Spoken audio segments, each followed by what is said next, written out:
ආයිබෝවන් දරුවනේ. ඉතින් අදත් අපි 11 ශ්‍රේණියේ පුනරීක්ෂණ අභ්‍යාසවල ෆීඩ්බැක් 5 ඔයගොල්ලෝ දන්නවා මේක දැන් ඔයගොල්ලන්ට හොඳටම හුරුයි. ෆීඩ්බැක් 4ක් ඔයගොල්ලොත් එක්ක කතා කරලා තිනවා. දැන් මේ යන ෆීඩ්බැක් 5.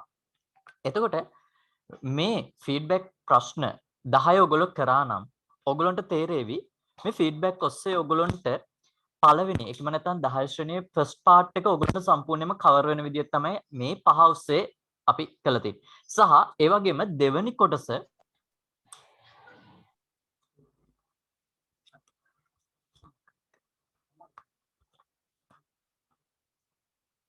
එතකොට ෆීඩ්බැක් ඊළඟ කොටස් වලදී ඔයගොල්ලන්ට 10 ශ්‍රේණියේ දෙවෙනි කොටස සම්පූර්ණයෙන්ම කවර් වෙන විදිහට සාකච්ඡා කරනවා සහ 11 ශ්‍රේණියත් කවර් වෙන විදිහට ඔයගොල්ලන්ගේ අලුත් ටියුට් වල ඒවට අදාළ ප්‍රශ්න ඔයගොල්ලන්ට එකතු කරලා තියෙනවා.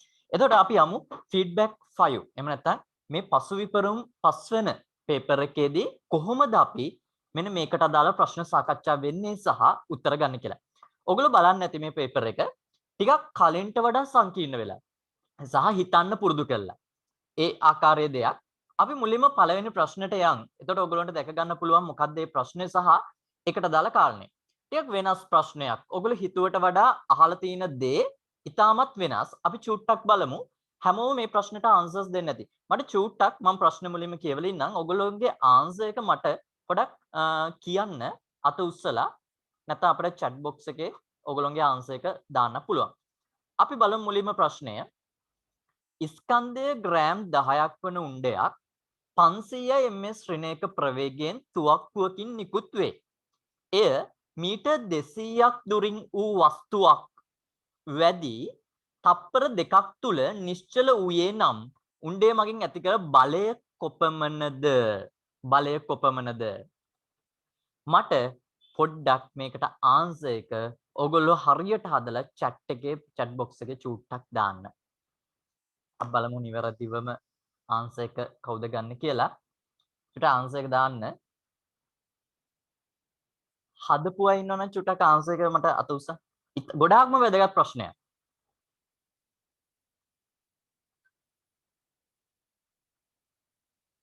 හද ආන්සර් එක එන්නේ. හිතා ගන්න බැරිද එහෙම? හොඳයි. මම පැහැදිලි කරන්නම්. මෙන්න මේකයි කතාව. ග්‍රෑම් 10ක් බැරති උණ්ඩයක්. සාමාන්‍ය උණ්ඩයක්. මේ ග්‍රෑම් 10ක් බැරති උණ්ඩය, ස්කන්ධය ග්‍රෑම් 10ක් වන උණ්ඩය තුවක්කුවකින් නිදහස් වෙනවා. මේකේ ප්‍රවේගය 500යි ms ඍණයක. 500යි ms ඍණයක. මේ අදාළව උගන්වන්නේ 10 ශ්‍රේණියේ 4 වන පාඩමට අදාළ කාරණා කිහිපයක්. වැදගත් කිහිපයක්. එතකොට 500ක වේගෙන් ගිහිල්ලා ඔයගොල්ලෝ දන්නවා ඇත්තටම උණ්ඩයකින් වෙන කාර්යය තමයි උණ්ඩේ ගොඩාක් වේගෙන් ගිහිල්ලා යම් ආකාරයක නිශ්චල හෝ යම් දෙයක වස්තුවක ඝට්ටණය වෙනවා. ඒ ගැටුණහම සමහර අවස්ථාවලදී මෙන්න මේ ගැටෙන වස්තුව ගොඩාක්ම හයියයි නම් දෘඩ නම් මේක ගොඩාක් වෙලාවට උණ්ඩය මේ ස්ථානයේ නැවතෙනවා. සමහර අවස්ථාවලදී මේ වස්තුවත් එක්ක වදින වස්තුවත් එක්ක උණ්ඩේ ගමන් කරන අවස්ථා තියෙනවා. සාමාන්‍යයෙන් පුද්ගලයෙකුට වැදුනහම හෝ යම් කෙනෙක් මේ වගේ ආකාරයක වැදුනොත් මේ උණ්ඩයත් එක්ක ඒ පුද්ගලයා යම් දුරක් චලනය වෙනවා. ඒක සාමාන්‍ය සංසිද්ධියක්. සමහර වෙලාවට බිත්තියක මේ උණ්ඩේ වැදුනත් බිත්තිය පසාරු කරගෙන ටිකක් ඇතුළට යන අවස්ථා තියෙනවා. කොහොම වුණත් අවසානයේ මේකේ ප්‍රවේගය බිඳුවක් වෙනවා. ඒක ගිහිල්ලා වස්තුව අනිවාර්යයෙන්ම මේ උණ්ඩය වස්තුවේ ඝට්ටණය වෙලා ගැටිලා ඒක ප්‍රවේගය බිඳුවක් වෙනවා. දැන් මෙතන තියෙන ප්‍රශ්නේ මේකයි. මේක මගෙන් ඇති කරන බලය කොපමණද කියලා අහන්නේ. එතකොට බලය ගැන කතා කරනකොට ඔයගලන්ට නිව්ටන් මතක් වෙන්නේ. මට නමුත් මේ ෆීඩ්බැක් එකට අදාළව කතා කළ යුතු කාරණා කීපයක් තියෙනවා. පළවෙනි එක තමයි ගම්‍යතාවය ගැන. මට මුලින්ම කියන්න මෙන්න මේ අවස්ථාවට අදාළව ගම්‍යතාවය හොයන්නේ කොහොමද? ගම්‍යතාවයේ සූත්‍රය මම ලියන්නම්. ගම්‍යතාව සමානයි. ඔයගොල්ලෝ දන්නවා ස්කන්ධය ගුණ කිරීම. ස්කන්ධය ගුණ කිරීම ප්‍රවේගය. මොකද ඇත්තට මේ ගම්මිතාවය කියන එකේ මම P = MV කියන සූත්‍රය ලිව්වොත් මොකද මේ ගම්මිතාවය චුට්ටක් දන්න කෙනෙක් කියමු දැන් ඔයගොල්ලෝ දන්නවා ෆුල්ෆිල් වෙලා තියෙන එහෙම නැත්නම් ඔයගොල්ලෝගේ මයින්ඩ් එකේ මේ කාරණා ගණනාවක් ඔයගොල්ලෝගේ තියෙනවා මට කියන්න මොකද මේ ගම්මිතාවය චුට්ටක් ආන්සර් එකක් දෙන්න ගම්මිතාවය ඔව් මොකද්ද මේ ගම්මිතාවය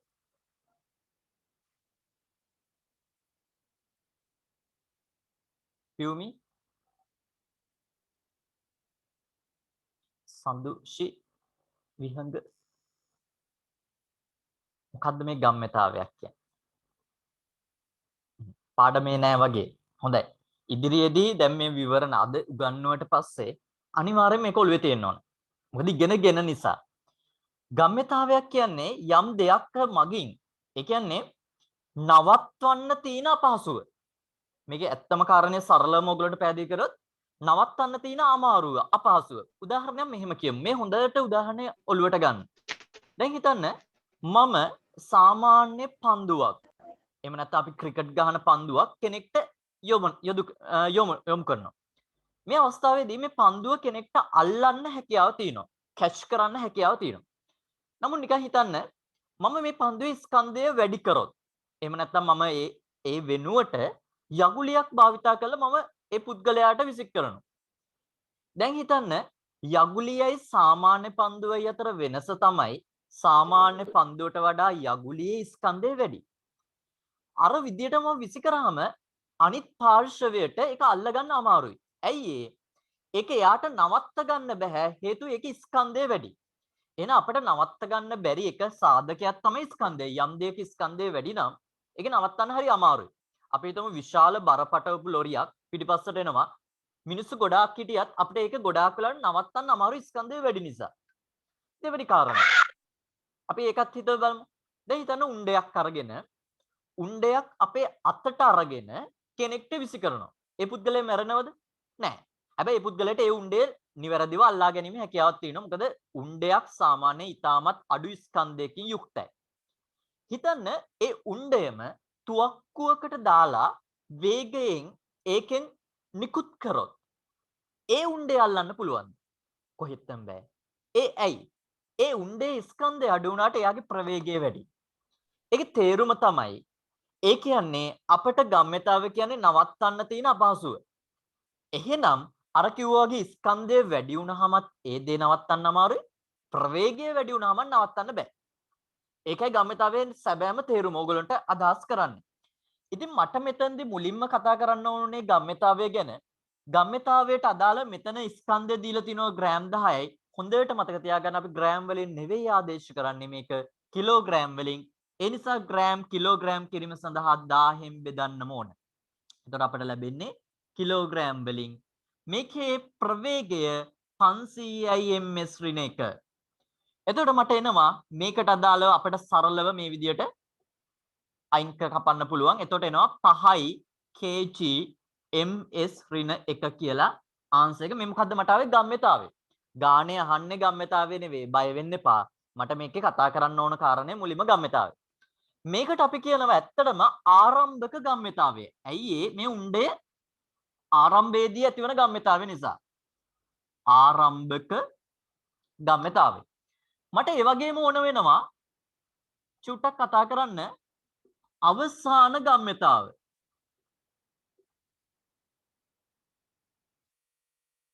හොඳට අහගන්න මේක අලුත් දෙයක් වේවි. හොඳද? ඒකයි මේ කතා කරන්නේ. අවසාන ගම්මිතාවය කියන්නේත් ඒ වගේමයි අනිවාර්යයෙන්ම අපි ස්කන්ධය ගුණ කිරීම ප්‍රවේගයමයි ගන්න ඕන. ස්කන්ධය ගුණ කරන්න ඕන ප්‍රවේගයෙන් අපි ප්‍රවේගය ගන්නකොට මෙතනදී ප්‍රවේගය බිඳුවයි. ස්කන්ධය කවදාවත් වෙනස් වෙන්නේ නැහැ. ඒ උණ්ඩය ආවට පස්සේ අර ඒ උණ්ඩේ ඉදිරි කොටස මේ එන්නේ. ඒකේ බර තමයි මේ ස්කන්ධය දීලා තින්නේ. මෙයා මෙතනට එනවා. එයා තාම ග්‍රෑම් 10යි. ප්‍රවේගය බිඳුවයි. එහෙනම් මෙතන අවසාන ගම්මිතාවය අපිට එනවා බිඳුවක් කියලා.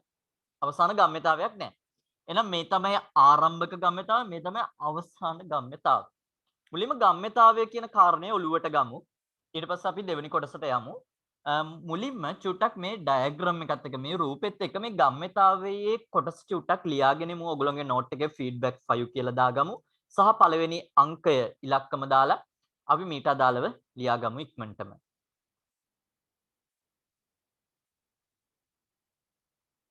මොනවම හරි ගැටලුවක් තියෙනවා නම් අහන්න.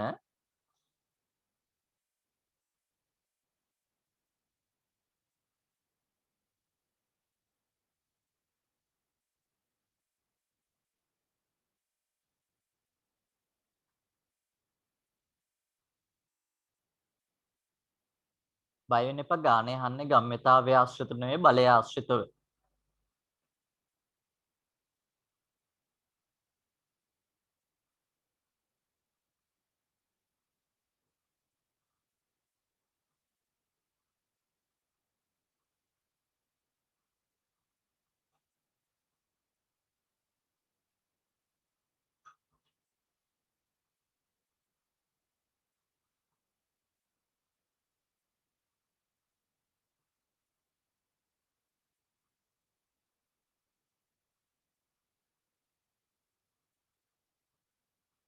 මේ මම අද කරන කොටසෙන් ඒ කියන්නේ අපිට O level paper එකේ හමු නොවුන තැනක් ගැන තමයි මේ පොඩ්ඩක් කතා වෙන්නේ.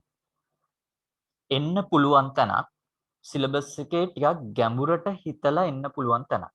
හරි. ඒකයි මේ පොඩ්ඩක් ඒක ටච් කරන්නේ ඔයගොල්ලන්ට. ඒකයි ගොඩාක්ම වැදගත් වෙන්නේ මේ කාරණේ.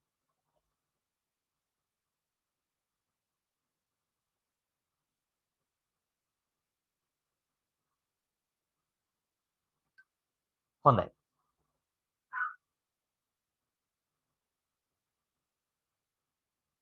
මම ඊළඟට එන්නේ ප්‍රශ්නෙට අදාළ බලය හොයන්න.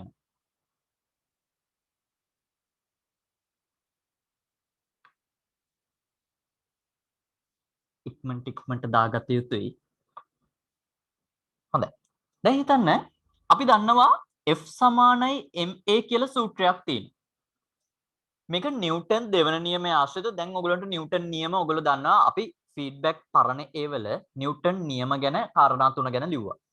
කෙනෙක්ට ඒක අමාරු නම් මේකට අදාළව ලියනකොටත් ඔයගොල්ලෝ අනිවාර්යයෙන්ම ඒ නෝට් එක ගාවින් නිව්ටන් පළවෙනි නියමයේ දෙවෙනි නියමයේ තුන්වෙනි නියමයේ කියන කාරණා තුන දැමිය යුතුමයි. මම කලින් කතා කරන නිසා මෙතනදි කතා වෙන්නේ නැහැ ඒ කාරණය. මම කෙලින්ම එනවා F සමානයි ma කියන එක. ඔයගොල්ලෝ දන්න F කියන්නේ බලය නෙවෙයි, හරිම වචනේ තමයි අසන්තුලිත බලය. ඔයගොල්ලෝ දන්නවා අසන්තුලිත නිකම්ම බලයක් තියුණා කියලා වස්තුවක යම් දෙයක් කරන්න බෑ. උදාහරණයක් විදිහට මේ වස්තුව මත මේ දිශාවට නිව්ටන් 10කුත් මේ දිශාවට නිව්ටන් 10කුත් තිබුණයි කියලා බලයක් යෙදিলা තමයි. නමුත් මේක අසන්තුලිත නෑ. හිතන්න වැඩිපුර මේ පැත්තට 1 නිව්ටන් බලයක් යෙදුනොත් අන්නේ 1 නිව්ටන් බලය නිසා තමයි අසන්තුලිත බාහිර බලය වෙන්නේ. අසන්තුලිතයි තුලිත නොවන බලයක්. ඒ නිසා මේ තියෙන අසන්තුලිත බලය මේ තමයි ස්කන්ධය. මේ තමයි ත්වරණය. නමුත් ওই ගානේ කොහේදිවත් අපිට පේන්න නැති දෙයක් තමයි ත්වරණය. නමුත් අපිට ත්වරණය හොයාගන්න පුළුවන්. ත්වරණයට අදාළ සූත්‍රය මොකක්ද? ඒ කියන්නේ මේ 4 වෙනි පාඩම හා 10 වසරේ දෙවෙනි පාඩම එකට කම්බයින් කළා. දැන් ටිකක් ඔළුවට යන්න ඕන පාඩම් එකිනෙකට සම්බන්ධ වෙලා කියන කාරණේ. ත්වරණය කියන්නේ අපි දන්නවා ප්‍රවේග වෙනස බෙදන්න ඕන කාලයෙන්. ප්‍රවේග වෙනස කියනකොට අපි ඔයගොල්ලෝ දන්න දෙයක් තමයි ප්‍රවේග වෙනසක් ගන්නෙ වැඩි එකෙන් අඩු එක නෙවෙයි අවසාන කෙනාගෙන් ආරම්භ කෙනා. ඒක තමයි අපි සාමාන්‍ය සම්ප්‍රදාය කරන විදිය. දැන් මෙතනට අදාළව මට ප්‍රවේග වෙනස ගන්න පුළුවන්. ඔයගලන්ට පේනවා ආරම්භක ප්‍රවේගය මේක අවසාන ප්‍රවේගය මේක. ඇත්තටම ඉදිරියට ගිහින් තියෙන්නේ ත්වරණය වෙලා නෙවෙයි මන්දනය වෙලා කියලා. ඇයි ඒ වේගය අඩු වෙමින් ගිහින් තියෙන්නේ? අපි ඕනනම් දාලා බලමු. ප්‍රවේග වෙනස අවසානයේ බිඳුවයි මෙතනදී අවසාන ප්‍රවේගය බිඳුවයි. ඔයගොල්ලෝ දන්න ප්‍රවේග වෙනස මම ඕනනම් මෙතන ලියන්නම්. අවසාන ප්‍රවේගය මෙතන ආරම්භක ප්‍රවේගය බෙදන්න ඕන කාලය. මම ඔන්න තවත් එක ලිහිල් කරලා ලියලා තියෙනවා.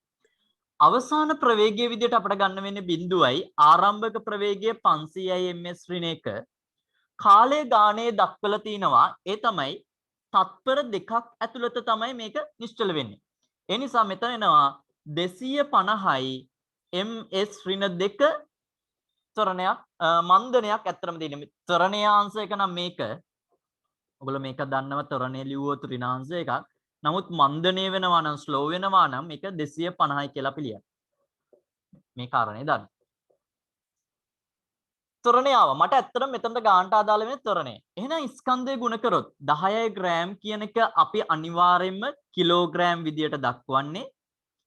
මේකේ ත්වරණය දැක්කුවොත් අපි 250යි ms ඍණ 2 අපිට ඕන ඍණ අංශයක විදියට දාන්න පුළුවන්. ඒක ගැටලුවක් නැහැ. මේක සුළු කරාට පස්සේ අපි බලමු මේ විදියට එනවා 2.5 නිව්ටන් කියලා. චුට්ටක් බලන්න. මේ උණ්ඩේ ගමන් කරනකොට මේ උණ්ඩය මගින් ඇති කරන්නේ 2.5 නිව්ටන් බලයක්. මේකෙන් 2.5 නිව්ටන් බලයක් ඇති කරන්නේ. එතකොට මේ තමයි ඇත්තටම ඒ අදාළ අවස්ථාව. එතකොට මේක තමයි ගානට අදාළ එක. ඔව් කවුරු හරි මොකක් හරි හුවා මේ තමයි ඊට අදාළ එක. එතකොට අපි ත්වරණය හොයාගෙන තමයි ත්වරණය ආදේශ කරන්නේ. හරි. ත්වරණය හොයාගෙන තමයි ඒක ආදේශ කරේ. එතකොට මේක තමයි උත්තරේ. මට මීටත් එහාට පොඩ්ඩක් ගැඹුරට යන්න ඕන. එනිසා චූටක් මේ කාරණේ මේක තමයි නිවැරදි ආන්සර් එක එන්නේ.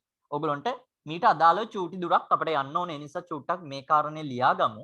ඊට පස්සේ මම ඒ කාරණේට එන්නම්.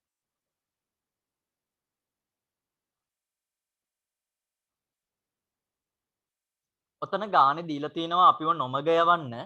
මේක මෙච්චර දුරක් ගියා. ওই වගේ කාරණා. අපිට ඒ කිසිවක් වැඩක් නැහැ. අපිට කෙලින්ම ඔලුවට යන්න ඕන මේකට අදාළ F = ma කියන සූත්‍රය. ඒකට අදාළ ස්කන්ධය දන්නවනම් ත්වරණය දන්නේ නැති වුණාට දත්ත වලින් හොයාගන්න පුළුවන්. මේ ඊට අදාළ කාරණය ත්වරණය හොයාගෙන ඒ ත්වරණය ආදේශ කරලා තිනවා මේ සඳහා.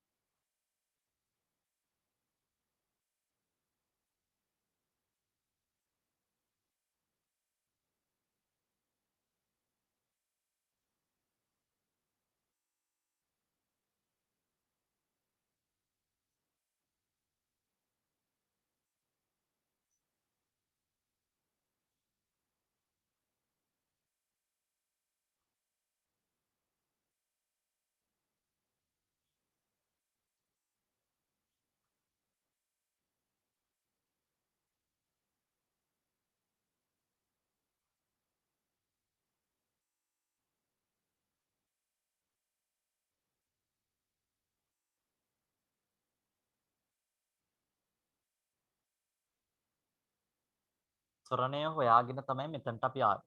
එහෙනම් ඔයගොල්ලන්ට ආන්සර් එක ලැබුණා. පොඩ්ඩක් ඉන්න. හැබැයි ආන්සර් එක ගන්න එක නෙවෙයි අරමුණ. මෙතනදී එක් දෙයක් ඉගෙන ගත්තා ඔයගොල්ලෝ ගානේ දත්ත කොහොමද භාවිතා කරන්න කියලා. මට මීට වඩා යම් දෙයක් වැඩි දෙයක් කියලා දෙන්න තියෙනවා.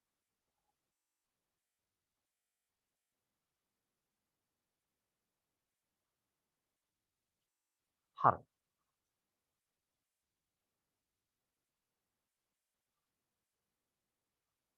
බෝඩ් එක මේ ටික මම කහගන්නම්. ඉතාමත් අවධානයෙන් ඉන්න ඔන්ලයින් ක්ලාස් එකේදී හේතුව තමයි ඔයගොල්ලන්ට ඉතා සියුම් තැන්. දැන් ඔයගොල්ලෝ 11. 10 වසරේ වගේ නෙවෙයි. වැදගත් කාරණා කියවෙනවා සහ වේගවත්ව කියවෙනවා. හේතුව මේක රිවිෂන් එකක්. ඒ රිවිෂන් එකේදී බහුතරයක් කාරණා එකවර සාකච්ඡා වෙනවා. හරිද? ඒ නිසා ඒ අදාළ ටයිම් එක හරියටම භාවිතා කරන්න එක ගොඩාක් වැදගත්. දැන් මම ලිව්වා F = ma කියන සූත්‍රය. ඒ ඔස්සේ මම කතා කරා m කියන එක තියෙනවා. ඒ කියන්නේ ත්වරණය හොයන්නේ මම සිංහලෙන් ලියන්නම් මෙතන ප්‍රවේග වෙනස බෙදීම කාලය. ඒතර ප්‍රවේග වෙනසක් කියන්නේ ඔයගොල්ලෝ දන්නවා අවසාන ප්‍රවේගය ඍණ ආරම්භක ප්‍රවේගය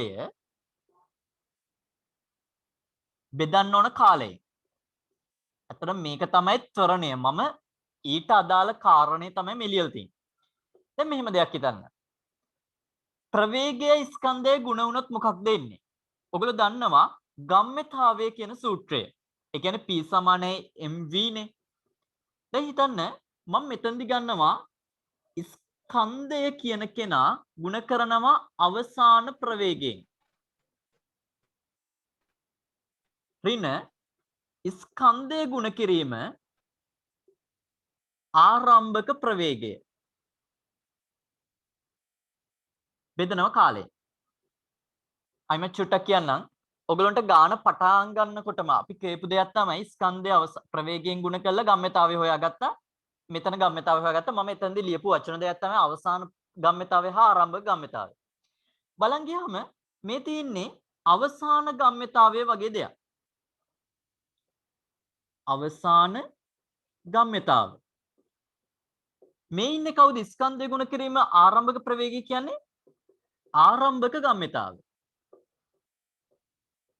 ඇයි අපි ගම්‍යතාවයම කියලා ගත්තේ? ස්කන්ධය ගුණ කරලා තින්නේ ප්‍රවේගයෙන්. කාලය කියන කෙනා අපිට පොදු සාධකයක් වුණා ගණිතයට අනුව මෙන්න කාලය. අයිම මම මෙතනට අදාළ පොඩ්ඩක් විස්තර කරන්න මෙන්න මේකයි. F සමාන ma අපේ නිව්ටන් දෙවන නියමය. ඊට අදාළ නියමයට අදාළ සූත්‍රය. m කියන්නේ ස්කන්ධය බව හොඳටම දන්නවා. ඒ කියන්නේ ත්වරණය වෙනුවට අපිට ලියන්න පුළුවන් ප්‍රවේග වෙනස බෙදීම කාලය. මොකද්ද මේ ප්‍රවේග වෙනසක් කියන්නේ? අවසාන ප්‍රවේගය ආරම්භක ප්‍රවේගයෙන් අඩු කරලා එක කාලෙන් බෙදුවම. ඒකනේ අපේ ප්‍රවේග වෙනසක් කියන්නේ. එහෙනම් මෙන්න ප්‍රවේග වෙනස කියන එක මෙතන දාලා තිනවා. දැන් ඔයගොල්ලෝ දන්නවා ගණිතයේ වරහන එළියෙන් යම් දෙයක් තියෙනවා නම් මේකේ තේරුම තමයි පොදු සාධකයක් තමයි සෑම විටම එළිය තියෙන්නේ. මේ පොදු සාධකයෙන් සෑම කෙනා ගුණ කරාම අපිට ලැබෙන්නේ m ගුණ කිරීම අවසාන ප්‍රවේගය m ගුණ කිරීම ආරම්භක ප්‍රවේගය. ඒ තමයි මේ තියෙන්නේ ස්කන්ධය ගුණ කිරීම අවසාන ප්‍රවේගය ස්කන්ධය ගුණ කිරීම ආරම්භක ප්‍රවේගය. ඒක පොදු සාධකයේ අනිත් කෙනා කාලය කියන කෙනා පොදුයි බෙදීමක් ඉන්නේ කාලයෙන් බෙදුවා. දැන් බැලින්නම් අපිට ලැබිලා තියෙන අවසාන ගම්‍යතාවයේ ඍණ ආරම්භක ගම්‍යතාවය බෙදීම කාලය. එහෙනම් බලන් ගියාම කලින් අපිට ආව අවසාන ගම්‍යතාවයේ බිඳුවයි කියලා ආරම්භක ගම්‍යතාවයත් එතන ආන්සර් එකක් විදිහට ආවා. කීයද අපිට ආවේ එතනදී ආරම්භක ගම්‍යතාවය කියලා? චුට්ටක් මට ආන්සර් එක කියන්න. අපිට කලින්ම මුලින්ම මම පෙන්නපු එකේ කීයක් ආවද? 5යි.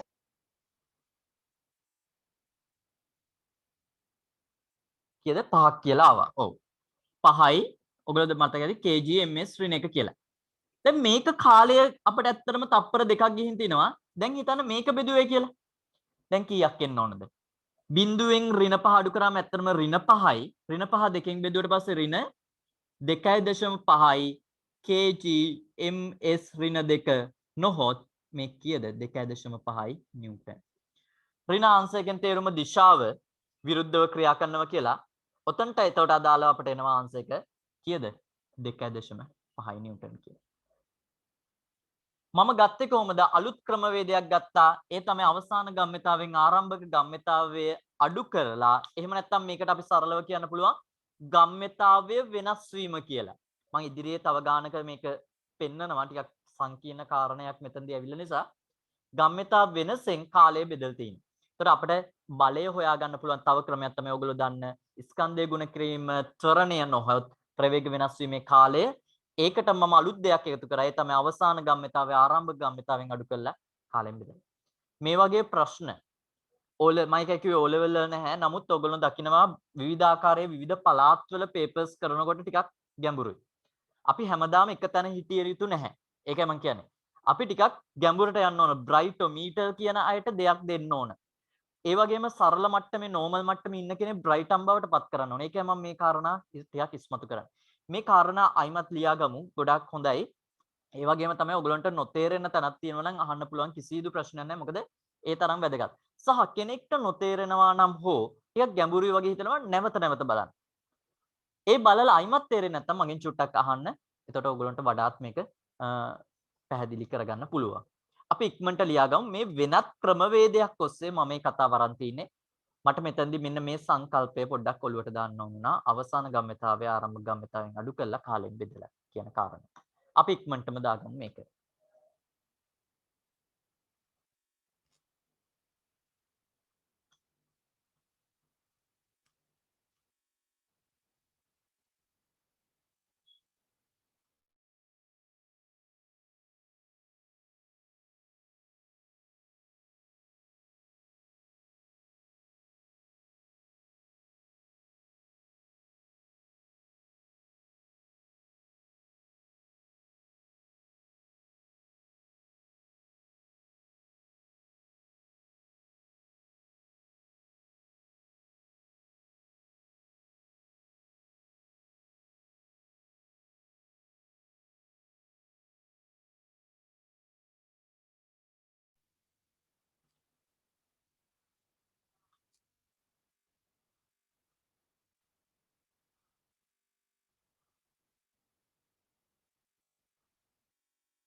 හරි.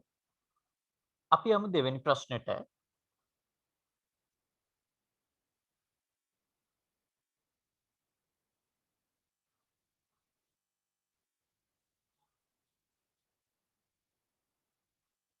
දෙවෙනි ප්‍රශ්නේ දැන් ඔයගොල්ලෝ දැක්ක පළවෙනි ප්‍රශ්නෙට අදාළව නම් ආන්සර් එක ලැබුණා. ඒ තමයි හතරවෙනි ආන්සර් එක. ඔයගොල්ලන්ට පේනවා 2.5 නිව්ටන් කියන ආන්සර් එක ආවේ. අපි ඊළඟ ප්‍රශ්නට යන් ඝර්ෂණ බලය. ඒ කියන්නේ මේ ඊළඟ පාඩම 10 වසරේ 5 වෙනි පාඩමට අදාළව තමයි මේ මම ටාගට් කරේ. ඒතර ඒකයි මම කිව්වේ මේ ෆීඩ්බැක් 5 එකේදී මම සෑම පාඩමක්ම කලින් පාඩම් වල යම් කිසි ප්‍රශ්නත් නැවත අඩංගු කරලා තිනවා සහ මම ඒ වගේම තමයි අර වැදගත් පාඩම් කීපයකුත් දාලා තිනවා. බලන්න සීමාකාරී ඝර්ෂණ පිළිබඳව සත්‍ය වන්නේ කුමක්ද කියලා අහන්නේ. හරි. අපි බලමු. අභිලම්බ ප්‍රතික්‍රියාව වැඩි කරන විට සීමාකාරී ඝර්ෂණ බලය වැඩි වේලු. ස්පර්ශිත පෘෂ්ඨවල වර්ගඵලය වැඩි වන විට සීමාකාරී ඝර්ෂණ බලය වැඩි වේලු. ඒ වගේම පෘෂ්ඨයේ රළු බව අඩු වන විට සීමාකාරී ඝර්ෂණ බලය වැඩි වේලු. වස්තුව චලනය වන විට ඇතිවන ඝර්ෂණ බලය සීමාකාරී ඝර්ෂණ බලයයිලු. හරි. මුලින්ම ඔක්කොටම කලින් ඝර්ෂණ බලය ගැන හොඳට අවබෝධයක් තියෙන්න ඕන. අපි ඒ නිසා මුලින්ම ඝර්ෂණය හෙවත් ඝර්ෂණ බලය ගැන අවබෝධයක් ගමු. ඝර්ෂණය. මොකද මේ ඝර්ෂණය? ඇත්තටම ඝර්ෂණය කියන්නේ හොඳ කෙනෙක්ද නරක කෙනෙක්ද? ටිකක් කට්ටියට පැටලී සාගතයි. මේ ඝර්ෂණය ඇත්තටම වැඩක් නැහැ, හොඳ නැහැ. තවත් කෙනෙක් කියන්න පුළුවන් ඝර්ෂණය හොඳයි අපට ඕන.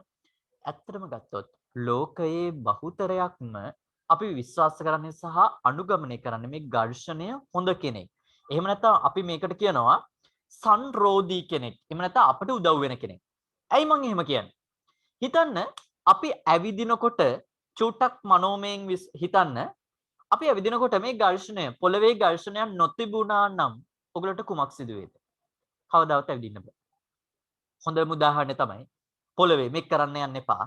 පොළවේ හොඳට පොල් තෙල් දාලා ටයිල් පොළවක හෝ නෝමල් පොළවේ මොකක්ම හරි පොළවක අපි හොඳට යම් තෙල් වර්ගයක් දාලා අපි ඇවිදින්න උත්සාහ කරොත් අපිට තේරෙන දේ තමයි එතන ඝර්ෂණය අඩුයි. ඒතර ඇවිදින්න බෑ අපි වැටෙනවා. ඒ කියන්නේ අපිට ඇවිදින්න අනිවාර්යෙන් ඝර්ෂණය වෙනවා. වාහන ටයර් වල කට්ටා කැපීම හේවත් යම්කිසි හැඩ රටාවක් මතු කරලා තියෙන්නේ පාරේ ලිස්සීම අවම කරන්න. එහෙනම් ඒකත් අපිට අනිවාර්යෙන් වාහනයක් ගමන් කරනවා නම් අනිවාර්යෙන්ම ඒකේ ඝර්ෂණ තියෙනවා. ඒ නිසා අපි මේකට කියනවා මේ ඝර්ෂණය කියන්නේ ප්‍රතිරෝධී කෙනෙක්ට වඩා ඔයගොල්ලෝ වචන තේරුම ගන්න ප්‍රතිරෝධී කෙනෙක්ට වඩා මෙයා සංරෝධී කෙනෙක් කියලා අපි හඳුන්වනවා. සංරෝධී කියන්නේ උදව් වන කෙනෙක්. අවශ්‍ය කෙනෙක්. මේ ඝර්ෂණයේ අවස්ථා තුනක් අපට දැක ගන්න පුළුවන්. දැන් හිතන්න මෙහෙම දෙයක්. අපි මේක දකින්න දෙයක් තමයි මම මුලින්ම ඝර්ෂණයේ අවස්ථා තුන ලියලා ඉන්නම්. එකක් තමයි අපි කියනවා ස්ථිතික ඝර්ෂණය. අනිත් එකට අපි කියනවා සීමාකාරී ඝර්ෂණය. නැත්නම් ඝර්ෂණ බලය. අපි ඊළඟ එකට කියනවා ගතික ඝර්ෂණය. අපි දැන් හරියට මේක පැහැදිලිව ඉගෙන ගමු. ඕගොල්ලන්ට සමහරට 10 වසරේ මේ කාරණේ මතක නැත්නම් හෝ පැහැදිලි වුණේ නැත්නම් අපි අල්ලගමු මෙතනින්. දැන් හිතන්න වස්තුවක් තියෙනවා පෘෂ්ඨයක් මත. කුමක් හෝ පෘෂ්ඨයක් මත මේ වස්තුව අපි තියලා තියෙනවා.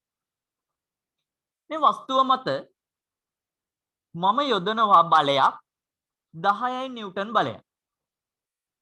මේ බලය නිසා මේ වස්තුව යන්නේ නැහැ. වස්තුව චලනය වෙන්නේ නැහැ යනු මේ පොළව හා වස්තුව අතර ඇති රළු බව නිසා මේ දිශාවට යම් බලයක් ක්‍රියා කරනවා. අපි ඒකට කියනවා ඝර්ෂණය කියලා. මේක මෙහෙට 10කින් අදිනවත් එක්කම මේ දිශාවෙන් අපට විරුද්ධව බලයක් ක්‍රියාත්මක වෙලා තිනවා 10ක්. මම යොදන බලය ටිකෙන් ටික වැඩි කරනවා. ඒ බලය වැඩි කරනවත් සමගම මෙන්න මේ මං කියපු ඝර්ෂණ බලයත් වැඩි වෙනවා. හරි පුදුම දෙයක්. මේ බලය මම 30 කරා ඒත් උටත් 30 වුණා මේක 40 කරා. ඒ ඝර්ෂණ බලය දැන් වැඩි වෙනවා. ඒ ඝර්ෂණ බලය වැඩි වෙනවා කියන්නේ මේ වස්තුව ඔගලන්ට පේනවා චලනය වෙන්නේ නැහැ. මේ වස්තුව චලනය වෙන්නේ නැහැ. මම එකවරම මෙයාට 100ක නිව්ටන් බලයක් දෙනවා. තාමත් මෙයා නිව්ටන් 100යි. තාමත් මෙයා නිව්ටන් 100ම බලය දෙන්නේ. ඒ කියන්නේ ඝර්ෂණය නිව්ටන් 100යි. එකවරම මම 100ට පොඩි තව චූටි. ඒ කියන්නේ නිව්ටන් එකක බලයක් වැඩි කරනවා. ඒ වැඩි කරනවත් සමගම මෙන්න මෙතනදි වෙන දේ තමයි එකවරම මේක ගැස්සෙන්න ගන්නවා. එහෙම නැත්නම් චලනය වෙන්න ඔන්න මෙන්න අවස්ථාවකට එනවා. මෙතෙක් මොකද්ද උනේ? සාමාන්‍ය විදියට මම යොදපු බලයට සාපේක්ෂව මෙතන තියෙච්ච අර කිව්ව ඝර්ෂණ බලයත් වැඩි වුණා. එකවරම එක්තරා අවස්ථාවක් යෙදෙනවා. ඒ අවස්ථාවේ පොඩි බලයක් යෙදුව ගමන් මේක පොඩ්ඩක් ඝර්ෂණයෙන්, ඒ කියන්නේ ඝර්ෂණය තියෙනවා. හැබැයි පොඩ්ඩක් ඒක හෙල වෙලා චලනය වෙන්න ඔන්න මෙන්න අවස්ථාවක් එනවා. අන්නේ අපි අවස්ථාවට කියනවා සීමාකාරී ඝර්ෂණ බලය. ඒ කියන්නේ මොකද්ද මේක? සීමාවකට ආවා. වචන තේරුමින් ගමු. සීමාවකට ඇවිල්ලා තින්නේ, ඒ කියන්නේ සීමාවකට ආව නිසා අපි කියනවා මේක එක්තරා සීමාවකදී ඒකේ ඝර්ෂණ බලය එහෙම නැත්නම් ඒ ඝර්ෂණ බලයට දරා ගන්න බෑ. මෙයා ඒ නිසා මේක වැඩි කරන්න මොකද වෙන්නේ? මේක එක අගයක් වෙනවා. මෙයා හැමම චලනය වෙන්න ගන්නවා. ඊළඟට මට ඕන කරන වචන දෙක තමයි ස්ථිතික හා ගතික ඝර්ෂණ බලය. මොකක්ද මේ ස්ථිතික හා ගතික කියන එකේ තේරුම? මට පොඩ්ඩක් කියන්න දන්න කෙනෙක් ඉන්නවා නම් මම මේ අගයන් වෙනස් කරනකොට මෙතන අගයන් කලින් වෙනස් වුණා. නැවතත් ලිව්වොත් මම 10ක් යෙදුවාම මෙතන අගෙත් 10ක් වුණා. 20ක් යෙදුවාම 20 වුණා. 30ක් යෙදුවම 30ක් වුණා. අන්න ඒ අවස්ථාවට අදාළව ඝර්ෂණ බලයේ ස්ථිතික ඝර්ෂණයද ගතික ඝර්ෂණයද? චුට්ටක් මට මුලින්ම කියමු ඒ ඝර්ෂණය ස්ථිතික නම් මට චුට්ටක් අත උස්සන්න. ස්ථිතික ඝර්ෂණ බලය නම් මට පොඩ්ඩක් අත උස්සන්න. ඒ මම යොදපු බලය නිසා මෙතන අගය වෙනස් වෙනවා නම් ඒ ඝර්ෂණ බලය ස්ථිතික ඝර්ෂණය නම් මට චුට්ටක් අත උස්සන්න. ඔව් කවුරුත් උස්සන්නේ. මේ බලය නිසා මේ වෙනස් වෙන ඝර්ෂණ බලය ගතික ඝර්ෂණ බලය නම් මට අත උස්සන්න පොඩ්ඩක්. කෙනයි මේ අනිත් රැල්ලට උස්සන කට්ටියක්ද? කෙනෙක් අත උස්සනකොට අනිත් කෙනා අත උස්සන කාරණයක්ද මේ? මේකත් ආන්සර්ස් කීපයක් ආවා. අර අත උස්සන්නේ නැති අයගේ මම හිතන විදිහට එක්කෝ ඔන්ලයින් දැන් ඉන්නවා. සමහර විට ඔවුන් ඒ බිත්ති වලට උගන්වන්න වෙන්නේ නැති. සමහරට එතන ඉදිරියේ නැතුවත් ඇති. එහෙමද? නැත්නම් ඉන්නවා ආන්සර් එක දන්නේ නැති අයද? කමක් නැහැ. මම පැහැදිලි කරන්නම්. මම මුලින්ම වචන දෙකේ තේරුම ගන්නම්. ඔයගොල්ලෝ පැටලෙනවා නම් ඉතා සරලව ගන්න. මේ සිංහලෙන් ගන්න වචන සමහරුන්ට පැටලෙනවා නම් මේ කියන කාරණේ ඔළුවට ගන්න. ස්ථිතික කියන්නේ නිකන් වචන හිතන්නේ ස්ථීරයි කියලා. ඒ කියන්නේ ඝර්ෂණ බලය ස්ථීරයි. ඝර්ෂණ බලය වෙනස් වෙන්නේ නැහැ. ස්ථීරයි. ස්ථීරගය. ගතික කියන්නේ වෙනස් වෙනවාට. අපි ගොඩාක් වෙලාවට ওই ගතික වචනය යොදා ගන්නවා තරල ගති විද්‍යාව කියලා. තරලයන් ඔස්සේ ගැන ওই දුෂ්ටාවිතාවයන් එක් කතාවලදී විද්‍යාවේ තව ගැඹුරට තියෙන කාරණයක් තමයි ෆිසික්ස් වල ගතික කියන කතාව. ඒ කියන්නේ තරල ගමන් කිරීමේ තරල ගතික විද්‍යාව ගැන කතා කරනවා. ගොඩක් වෙලාවට ගතික කියන්නේ වෙනස් වෙනවා කියන එක. එතකොට අපේ පරිසරයක් ගත්තත් ගතික ගුණයක් තියෙනවා. සෑම විටම වෙනස් වෙනවා. පරිසර සාධක වෙනස් වෙනවා. උදාහරණයක් විදිහට අපි කිව්වොත් කාල ගුණය වෙනස් වෙනවා. උෂ්ණත්වය වෙනස් වෙනවා. අපි ඒකට කියනවා ගතිකව වෙනස් වෙනවා. ගතිකව වෙනස් වෙනවා යනු ඉතාස් අපිට හොඳට පැහැදිලිව පේනවා. නමුත් සෙමින් සිදු වෙන්නේ. එතකොට ගතික කියන්නේ වෙනස් වෙනවා කියන එක. ස්ථිතික කියන්නේ ස්ථිරයි කියන එක. දැන් හිතන්න මෙහෙම දෙයක්. දැන් මම මෙතනදී ඝර්ෂණය වැඩි කරනවත් එක්කම අපි ඒකට අදාළ පොඩි ප්‍රස්තාරයක් නිරූපණය කරොත් හොඳට බලා ගන්න. මම මේ පැත්තට යොමු කරනවා ඝර්ෂණය කියන කතාව. මේ තමයි ඝර්ෂණය කියන ඝර්ෂණ බලය. මේ දිශාවට යොමු කරන්නේ මම යොදන බලය.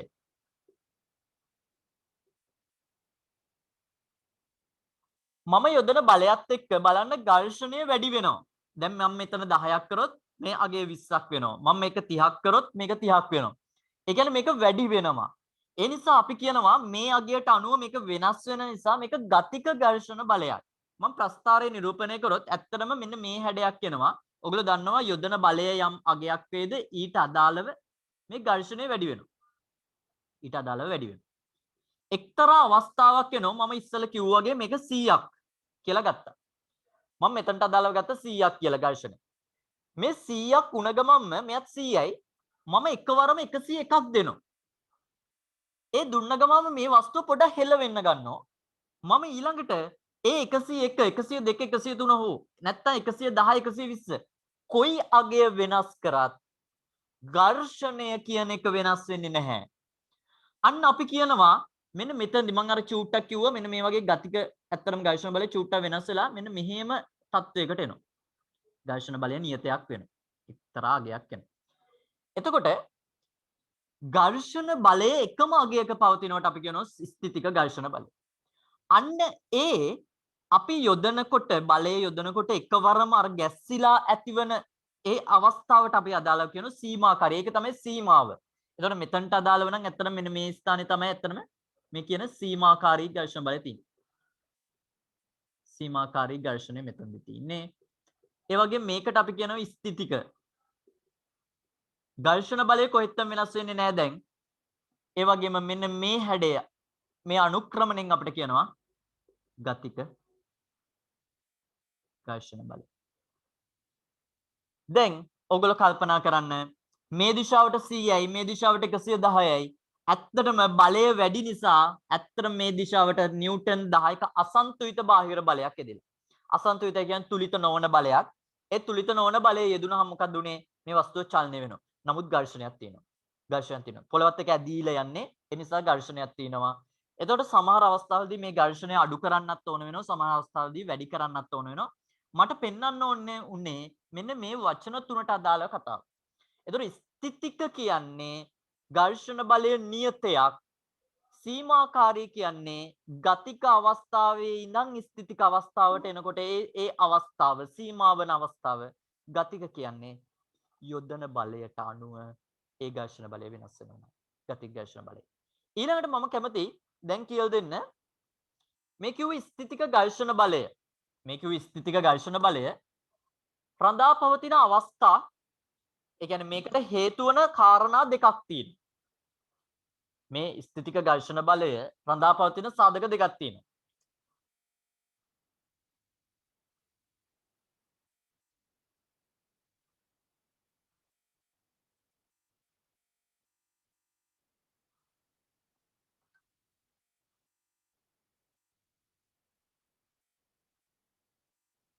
මොකද්ද මේ සාධක දෙක?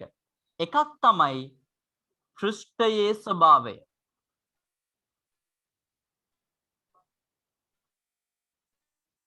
අංක දෙක අපි කියනවා අභිලම්බ බලය. ඒ කියන්නේ පෘෂ්ඨය රළු වෙන්න ස්ථිතික ඝර්ෂණ බලය වැඩි වෙනවා. ඒ කියන්නේ අපි යොදන්න ඕන ඒ කියන්නේ අපි අනිත් දිශාවට යොදන්න ඕන බලය වැඩි වෙනවා. ඝර්ෂණය කියන එක වැඩි වෙනවා. ඒ වගේම අභිලම්බ බලය. අභිලම්බ බලය කියන්නේ වස්තුවක් මෙහෙම තියෙනවා නම් මේ වස්තුව මගින් පල්ලෙහාට ඇති කරන බලයට විරුද්ධව R කියන බලයක් ඇති වෙනවා. අපි ඒකට කියනවා අභිලම්බ බලය කියලා. ඒ වස්තුවේ ස්කන්ධය වැඩි වෙන්න අපි ගොඩාක් ස්කන්ධ තියන්න වෙන්නේ මොකද්ද? ඒකේ අභිලම්බ බලය වැඩි වෙනවා. එහෙනම් අභිලම්බ බලය වැඩි වෙනකොට මොකද්ද වෙන්නේ? මේකේ ස්ථිතික ඝර්ෂණ බලය වැඩි වෙනවා. ඊළඟට තුන්වෙනි කාරණේ පෘෂ්ඨ වර්ග ඵලය. ස්ථිතික ඝර්ෂණය සඳහා පෘෂ්ඨ වර්ග ඵලය රඳා පවතිනවාද නැද්ද? නෑ. අන්න හරියි. පෘෂ්ඨ වර්ග ඵලය ස්ථිතික ඝර්ෂණ බලය සඳහා රඳා පවතින්නේ නැහැ. හොඳට මතක තියාගන්න පෘෂ්ඨ වර්ග ඵලය රඳා නොපවතී. අතිශය වැදගත් කාරණයක්. කොහෙත්ම පෘෂ්ඨ වර්ග ඵලයේ උදාහරණයක් විදිහට අපි ගත්තොත් වස්තුවක් මෙහි විදිහට තියලා තියෙනවා නම් ඒ වස්තුවම මම මේ හැඩයට තියලා තියෙනවා නම් කෙනෙක් කියන්න පුළුවන් මේකේ ඝර්ෂණය වැඩි මේකේ ඝර්ෂණය අඩුයි ඔහොම කතාවක්. නෑ එහෙම වෙන්නේ නැහැ. ඇයි ඒ? මේකේ වර්ගඵලය වැඩි වුණාට මේකේ වර්ගඵලය අඩු වුණාට වර්ගඵලය රඳා පවතින්නේ නැහැ ඝර්ෂණ බලය සඳහා. බලපාන සාධක දෙක තමයි මොකද්ද? පෘෂ්ඨ වර්ගඵලය නෙවෙයි පෘෂ්ඨයේ ස්වභාවය. පෘෂ්ඨය රළුද සුමටද කියන කාරණේ හා ඒකෙන් යොදන අභිලම්බ බලය. අභිලම්බ බලය මම කියලා දුන්නා. මේ වස්තුව මගින් පල්ලෙහාට ඇති කරන බලය නිසා ඉහළට ඇති කරනවා බලයක්. ඒකට අපි කියනවා ඝර්ෂණ අභිලම්බ බලය කියලා. හරි. චුට්ටක් මෙන්න මේ කාරණා ටික පොඩ්ඩක් ඇඳගමු අපි ඉක්මනට.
හොඳයි.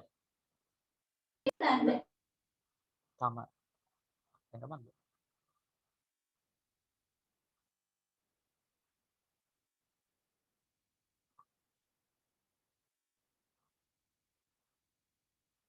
මේ කාරණාව නම් හොඳට මතක තියාගන්න.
මම ප්‍රශ්නෙට ගිහිල්ලා එන්නම් ඔයගලන්ට අදාළව.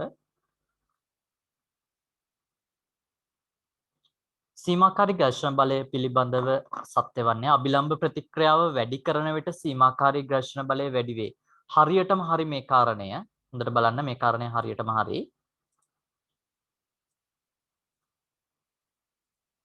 ඒ වගේම ස්පර්ශිත පෘෂ්ඨ වර්ගඵලයේ වැඩි වන විට සීමාකාරී ඝර්ෂණ බලය කොහෙත්ම නැහැ. කරදී පෘෂ්ඨයේ රළු බව අඩු වන විට සීමාකාරී ඝර්ෂණ බලය වැඩි වේ. රළු බව අඩු වෙනකොට නෙවෙයි වැඩි වෙනකොට තමයි සීමාකාරී ඝර්ෂණ බලය වැඩි වෙන්නේ. සීමාකාරී ඝර්ෂණ බලය ගැන මෙතන කියන්නේ නේද? සීමාකාරීක වස්තුවක් චලනය වන විට ඇතිවන ඝර්ෂණ බලය සීමාකාරී ඝර්ෂණ බලයයි. වස්තුවක් චලනය වන විට ඇතිවන එක නෙවෙයි චලනය නොවන විට. ඒ කියන්නේ ඇත්තටම චලනය වෙන්න ඕන්න මෙන්න අවස්ථාවේදී ඇතිවන ඝර්ෂණ බලය අපි කියන්නේ සීමාකාරී ඝර්ෂණ බලය. ඒ කාරණේ වැරදි කියලා එනවා. හරි. එතකොට මම එන්නේ ඊළඟ ප්‍රශ්නෙට. ඒ තමයි අනූනන විභාජනය පිළිබඳව ඔයගොල්ලෝගේ මතකය බලන්න මම මේක කළා තිනවා. අපි යමු අනූනන විභාජනය පිළිබඳ කතාවට. අනූනන විභාජනයේදී මෙතන අහල් තියෙන දේ තමයි අනූනන විභාජනය පිළිබඳ සත්‍ය ප්‍රකාශය වන්නේ. ඔයාලට මතක ඇති අපි සෛලය ගැන කතා කරා. ඒ වගේම සෛලයේ ශාක සෛලය හා සත්ත්ව සෛලය ගැන කතා කරා. ඒ ශාක සෛල හා සත්ත්ව සෛල වල එක් එක් ලක්ෂණ වල විරුද්ධ ලක්ෂණ ගැන කතා කරා. අපි දැන් කතා කරන්නේ නැහැ ඇත්තටම අනූනන විභාජනය හා ඌනන විභාජනය. ඔයගලන්ට මතක ඇති මම මෙතනදී කතා කරොත් මෙතන අනූනන විභාජනය හා ඌනන විභාජනය ගැන මම චුට්ටක් පැහැදිලි කරොත් මෙන්න මෙහෙම දෙයක්. මම මේ පැත්තට ගන්නවා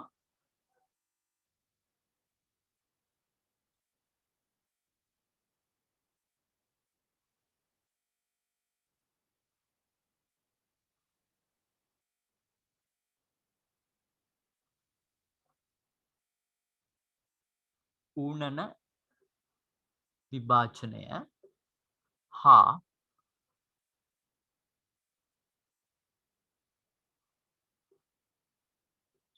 අනූනන විභාජනය. ඌනනය හා අනූනනය ගැන කතා කරන්නේ.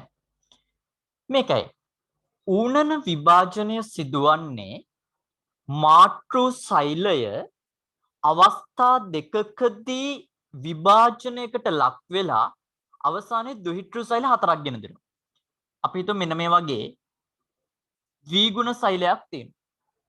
ඒ ද්විගුණ සෛලය පළමු විභාජනය සිදු වෙලා මෙන්න මේ විදිහට අපි කියනවා පළමු විභාජනය සිදු වෙනවා. ඒ විභාජනය සිදු වෙලා මේ අවස්ථාවට අපි කියන්නේ පළවෙනි විභාජනය. එකවරක් බෙදෙනවා. ඒ බෙදිලා ඊළඟට වෙන දේ තමයි දෙවන විභාජනයක් සිදු වෙනවා. මේ දෙවන විභාජන අවස්ථාවේදී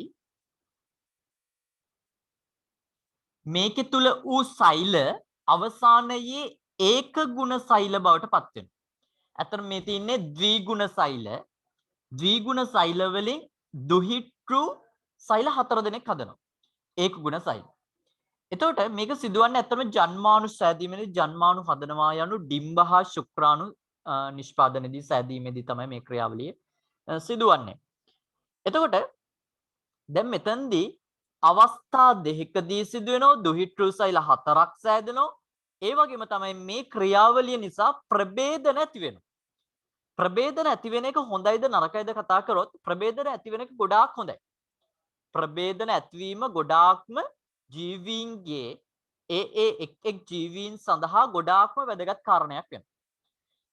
එතකොට මේ ප්‍රභේදනයක් සිදු වෙනකොට මෙයාගේ තිබිච්ච ජන්මාණු වලින් අපි හිතමු මෙයාට අදාළව වර්ණ දේහ 46ක් තියෙනවා. මම මෙතනට අදාළව එක ලියන්නම්. එතකොට ඔයගලන්ට පැහැදිලි වෙයි. වර්ණ දේහ 46ක් තියෙනවා. ඒ වර්ණ දේහ 46 අවසානයේ මෙයා අයගේ වර්ණ දේහ 23ක් බවට පත් වෙනවා. ඒ 23ක් වුණාට පස්සේ දැන් හිතන්න මේ ඩිම්බයක් තවත් ශුක්‍රාණුවක් එක්ක සංසේචනයක් සිදු වුණොත් ඊළඟට නැවතත් 46ක් වෙනවා. එතකොට ජීවීන්ගේ අකණ්ඩව ඒ වර්ණ දේහ සංඛ්‍යාව නියතව තියාගන්න ගොඩාක් වැදගත් මේ උණනය. හදිසියවත් ඌනනේ කියන ක්‍රියාවලිය නොවුනා නම් හිතන්න මෙයා ඩිම්බයක් වුණා නම් තව ශුක්‍රාණුකුත් වර්ණ දෙක 46 ඩිම්බයක් වුණා නම් ඊළඟ ලැබෙන දුහිතෘ අයගේ අනිවාර්යයෙන්ම 46 වගේ දෙගුණයක් තියෙනවා වර්ණ දෙක. ඒක ජීවීන්ට අදාළව නියත කාරණයක් නෙවෙයි. ඒ නිසා ජීවීන්ගේ වර්ණ දෙක සංඛ්‍යාව නියත කරන්නවත් ඕන. අනිත් එක තමයි ලක්ෂණ නිවැරදිව ගමන් කරන්න. හා ප්‍රභේදන විවිධ ආකාරයේ ප්‍රභේදන ගමන් කරන්න මේ ඌනනේ වැදගත්. අනූනනේ විභාජනය හොඳට මතක තියාගන්න. ද්විගුණ සෛලය එක් වරකදී මේ විදියට බෙදිලා ඒත් හදන්නේ ද්විගුණ සෛලයක්මයි. අපි කියනවා මාතෘ සෛලයට සර්ව සමදුහිතෘ සෛල ඇති කරයි. මාතෘ සෛලයට සර්ව සමදුහිතෘ සෛල ඇති කරනවා කියලා අපි කියනවා. මේක තමයි උණන හා අනූනනේ. ඇත්තටම මේකට අදාළ ඔයගොල්ලෝගේ පොතේ වගුවක් තියෙනවා විරුද්ධ කාරණා. මට මෙතන ඇත්තටම ගොඩාක්ම කතා කළ යුතු දෙයක් නෙවෙයි. මට පොඩ්ඩක් මතක් කිරීමක් පමණයි කරන්න ඕනුනේ මේ කතාවට අදාළව. ඒතර අපි මේ ප්‍රශ්නෙට යන් ඒ අදාළ. ඒතර ඒ අදාළ ප්‍රශ්නේ හොඳට බලමු. මේකට අදාළව හොඳට බලන්න. අනූන විභාජන පිළිබඳ සත්‍ය වන්නේ විභාජනයේ අවස්ථා දෙකක් තියෙනවල නැහැ. එක අවස්ථාවේ අනූනන විභාජනයට තියෙන්නේ. ප්‍රභේදන හටගන්නේ ඌනනේ. ද්විත්‍ර සෛල දෙකක් සෑදෙලු. ඇත්තටම විභාජනයේ පොඩ්ඩක් විභාජනයේ අවස්ථා දෙකක් තියෙන්නේ මෙතන. ඌනනේ හරි. ප්‍රභේදන හටගන්නේත් මේ ඌනනේ. දුහිතෘ සෛල දෙකක් සෑදෙලු. මෙන්න දුහිතෘ සෛල දෙකක් හැදිලා. ඒ කියන්නේ මේ තමයි දුහිතෘ සෛල ආකාර දෙක මෙතන තියෙන්නේ. දුහිතෘ සෛල දෙකක් හැදිලා. ඊළඟ කාරණය තමයි ද්විගුණ සෛල පමණක් සිදුවෙලු. හොඳට මතක තියාගන්න අනූනනය ද්විගුණ හා ඒකගුණ කියන සෛල මේ අනූනනයේදී ද්විගුණ හා ඒකගුණ කියන ඕනෑම සෛලයක් අනූනනය වෙලා එයා වගේම මාතෘ සෛලය වගේම ද්විත්‍ර සෛලයක් හදන්න පුළුවන්. නමුත් මේකෙදී අනිවාර්යයෙන්ම ද්විගුණ සෛලය තමයි ඒකගුණ වෙන්නේ. ද්විගුණය විතරයි ඒකගුණය තව බෙදෙන්න විදියක් නැහැනේ. ද්විගුණය විතරයි මේකෙදි වෙන්නේ. ඒ නිසා හොඳට මතක තියාගන්න මෙතන ආන්සර් කියන්නේ තුන්වෙනි ආන්සර් එක පටලව ගන්න එපා. තුන්වෙනි ආන්සර් එක ඒ අනුව හොඳට බලන්න මේකට අදාළව කියලා තින්නේ දුහිතෘ සෛල දෙකක් සෑදේ කියන. දුහිතෘ සෛල ඇත්තරම දෙකයි සෑදෙන්න ඕන. දුහිතෘ සෛල දෙකයි. හොඳයි. මම ඊළඟ ප්‍රශ්නට යන්න හතරවෙනි එක. අපි එක දවසක් මූලද්‍රව්‍ය ප්‍රමාණීකරණයට අදාළව යම් තැනකින් නැවතුණා. එක්තරා කොටසකින් නැවතුණා. මම අන්න ඒ කොටසින් ඉදිරියට යන්න තමයි මේ සූදානම් වෙන්නේ. කියන්නේ ගණනය කිරීම ආශ්‍රිතව අපි එන්න හදන්නේ. මේකට ආන්සර් එක මොකක්ද කියලාද හිතන්නේ? චුට්ටක් මට ආන්සර් එක chat box එකේ ඉක්මනට දාමු.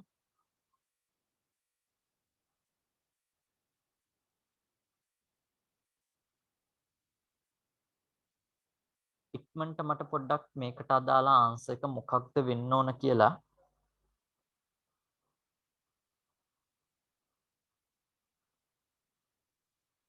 ආන්සර්ස් කීපයක් ලැබිලා තිනවා.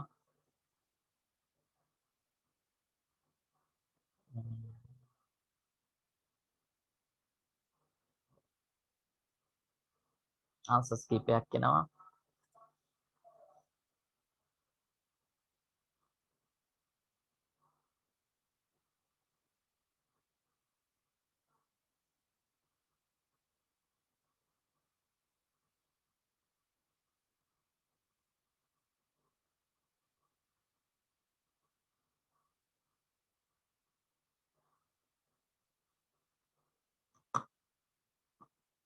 හොඳයි. ආන්සර්ස් හරි. මම බලාපොරොත්තු වුණා වගේම චුටි අඩුපාඩුත් ඒ කියන්නේ මේ ප්‍රශ්නේ MCQ එක දැකපු ගමන් කරගත්ත වැරදිත් කීපයක් තියෙනවා. අපි ඒ නිසා හොඳට බලමු මේ ගාන. ඔගොල්ලෝ ගාව දැන් දැනුම තියෙනවා මෞලය කියන කතාවේ හා මෞලික ස්කන්ධය කියන කතාව වෙනකන් හොඳට දැනුම තියෙනවා. මෞලික ස්කන්ධය කියන කතාව වෙනකන් තියෙනවා. මේ සංයෝගය අපි නම් කරන්නේ යූරියා කියන සංයෝගය. මම මේකට අදාළ view එක ඔයගොල්ලන්ට ගොඩාක් වැදගත් නැහැ. නමුත් මම මෙයා වැන්දොත් මේ තමයි යූරියා කියන සංයෝගයට අදාළ view එක. අපිට කියනවා මේ යූරියා කියන සංයෝගයේ මවුල 0.5ක් ලබා ගන්න නම් කොච්චර ස්කන්ධයක් මැනගන්න අවශ්‍යද කියලා. කොච්චර ස්කන්ධයක් මැනගන්න අවශ්‍යද කියලා අපෙන් අහනවා. එතකොට අපි භාවිතා කරන සූත්‍රය ඔයගොල්ලෝ දන්නවා පළවෙනියටම අපිට යොදා ගන්න වෙන්නේ මේ සංයෝගයේ ව්‍යුහය මේ ඇඳලා තින්නේ. මේක ඇත්තටම ගොඩාක් ඕගොල්ලෝ මට්ටමට වැඩක් නැහැ. මට නමුත් යූරියා කියන එක කොයි වගේද කියන එක තමයි පෙන්වන්න ඕන අවශ්‍ය උනේ. මේකට අදාළව අපි දැනගත යුතු සූත්‍රය තමයි හොඳට මතක තියාගන්න මෞල සමානයි ස්කන්ධය බෙදීම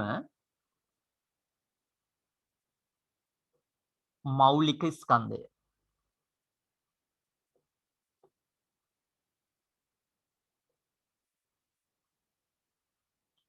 මෞල සමානයි ස්කන්ධය බෙදීම මෞලික ස්කන්ධය. මේ සූත්‍රය දැන් ඔයගොල්ලෝ ටිකක් මේ සූත්‍රය හුරු වුණත් කමක් නැහැ. හේතුව මේක ගොඩාක් ලේසි ඉදිරි ගණනය කිරීම සඳහා. අපිට එනම් මෙතන හොයා ගන්න ඕන කියන ස්කන්ධය අපිට දීලා තියෙන දත්තයක් තියෙනවා මෞල ප්‍රමාණය. හැබැයි දන්නේ නැති කෙනා මම මෙතනට m අකුර දාගන්න මේකට අදාළව අපි සූත්‍රය ලිව්වොත් n සමානයි m බෙදීම කැපිටල් M කියලාත් අපි දක්වනවා මේ විදියට. නොදන්නා කෙනෙක් ඉන්නේ කවුද මෞලික ස්කන්ධය? මම මෙතන මෞලික ස්කන්ධය හොයන්න යන්නේ. මේ CO NH twice NH2 twice කියන කෙනාගේ අපිට වරහණක් ඇතුළේ දීලා තිනවා කාබන් සමානයි 12යි මෙයා 16යි මේ N ගියගේ 14යි මේ එක්වරක් 2යි එයා වගේ නැවත දෙගුණයක් ඉන්නවා. 60ක් කියලා එනවා. ඇත්තට මේ ලැබෙන්නේ 60 කියන එක ඔයගොල්ලන්ට මතක ඇති සාපේක්ෂ අණුක ස්කන්ධය. පටලව ගන්න එපා. මේක අපි හදිසියෙවත් මෞලික ස්කන්ධය කියලා ලිව්වොත් හොඳට බලන්න මෞලික ස්කන්ධය කියන වචනෙන් ලිව්වොත් කෙනෙක්ට කෙලින්ම මෞලික ස්කන්ධය කියලා දාන්නත් පුළුවන්. මම පෙන්නන්නේ මේ කතාව ඇත්තට මොකද්ද කියලා ගිය කලින් සතියක අපි හැඳින්නුවා. 60යි GMOL ඍණ එක. ඒක මෞලික ස්කන්ධය. ඒ කියන්නේ ඒක තේරුම මෞලයකට බර ග්‍රෑම් 60යි. එක මෞලයක බර ග්‍රෑම් 60ක් වෙනවා. දැන් අපෙන් අහන්නේ හැබැයි මෞලයක බර නෙවෙයි 0.5ක. ඇත්තටම හරියටම භාගයක. එතකොට ඔයගොල්ලන්ට පේනවා මේ m අකුර උක්ත කරාට පස්සේ ස්කන්ධය උක්ත කරාට පස්සේ එතන 60 ගුණ කිරීම 0.5 ඒ කියන්නේ 30යි ග්‍රෑම් කරනවා. මම පළවෙනි ආන්සර් එක දීලා තියෙන ඇත්තටම ඔයගොල්ලන්ට පැටලවන්න එතන ග්‍රෑම් නෙවෙයි තියෙන්නේ ග්‍රෑම් මවුලයට. ඒක නිසා පළවෙනි ආන්සර් එක දීපු අයත් ඉන්නවා chat box එකේ. ඒක වැරදි. ආන්සර් එක එන්න ඕන හතරවෙනි ආන්සර් එක 30යි ග්‍රෑම් 30ක් කියලා එන්න ඕන. බලන්න මම පියවර ගත්ත විදිය මේ තමයි සූත්‍රයට අදාළව හැදුවේ. එතනට මට ඕන කරන මෞලික ස්කන්ධය තමයි මේ දක්වලා තියෙන්නේ. අපි ඉක්මනට මේකත් දාගමු.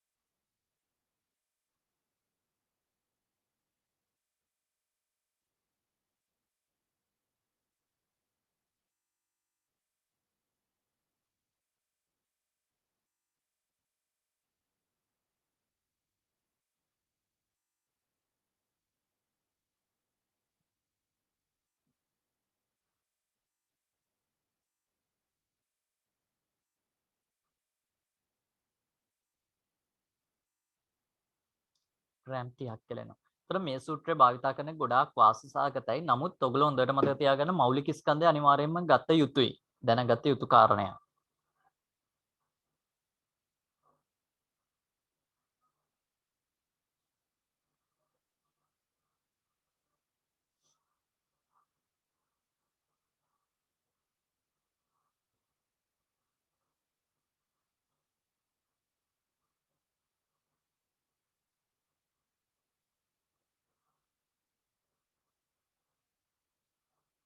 ඒතර මේ පාඩමට අදාළව ගණනය කිරීමට අදාළ ගානකුත් අපි ඉස්සරහට ගණන් එවනවා.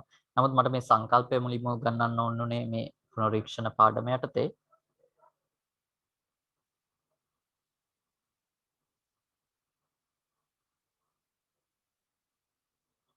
හොඳයි. මම ඊළඟ ප්‍රශ්නෙට යන්නම්. සාමාන්‍ය ඔයගොල්ලෝ නොදන්නා සංයෝගයක් නම් ඒකට අදාළව සූත්‍ර දෙනවා. හොඳද? දැන් මේකට අදාළව දුන්නා සමහර සංකීර්ණ සරලමේව පවා දෙනවා. නමුත් ඒ දේවල් සරල ඒවා නම් ගොඩක් වෙලාවට දැනගන්න ඕනේ. ජලය වගේ නම් H2O, කාබන් ඩයොක්සයිඩ් නම් CO2 කියන කතා නම් දැනගත යුතුයි. ඇත්තම් මේවා සමහර වෙලාවට ඔයගොල්ලන්ට ඒ මට්ටමේ අනිවාර්යෙන්ම දෙනවා. මොකද ඔයගොල්ලන්ට පැටලෙන නිසා ඒ සූත්‍ර. හොඳයි. මම ඊළඟ ප්‍රශ්නෙට යන්නම්. ඉතා සරල ප්‍රශ්නයක් එතන ගොඩනගලා තිනවා. සංප්‍රයුක්ත බලය ගැන තමයි අපේ අහන්නේ. හරිද? ඔව් ආන්සර්ස් එකම දීලා තිනවා මට ළමයි දාලා තිනවා. සංප්‍රයුක්ත බලය.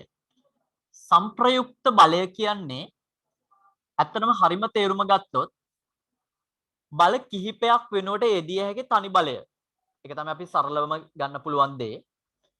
අපි හිතමු මේකට මේ පැත්තට 5 නිව්ටන් හා 8 නිව්ටන් කියලා බලයක් යොදලා මේ දිශාවට 2 නිව්ටන් බලයක් යෙදුණා.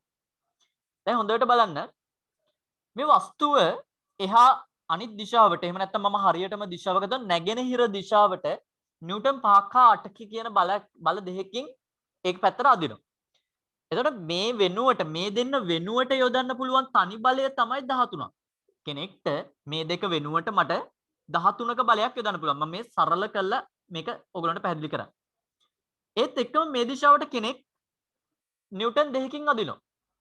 එතකොට හොඳට බලන්න මෙහි පැත්තට 13ක බලෙන් අදිනකොට මේ දිශාවට තව 2කින් ඇද්දොත් අර දිශාවේ 13න් දෙකක් අඩු විය යුතුයි විරුද්ධව අදින්නේ. ඒ නිසා මේකේ යොදන්න පුළුවන් සංප්‍රයුක්ත බලය අපි කියන 11 නිව්ටන්. තවත් විදිහට කිව්වොත් මෙතන බල 3ක් යොදලානේ.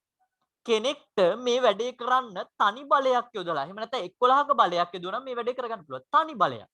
අන්න ඒ නිසා අපි කියනවා මේකට සංප්‍රයුක්ත බලය. බල කිහිපයක් වෙනුවට යෙදිය හැකි තනි බලය තමයි මේ නිරූපණය කරලා තියෙන්නේ. හොඳයි.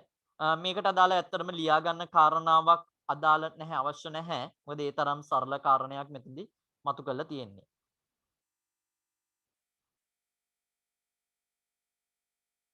හොඳයි. අපි ඊළඟ කාරණයට යමු.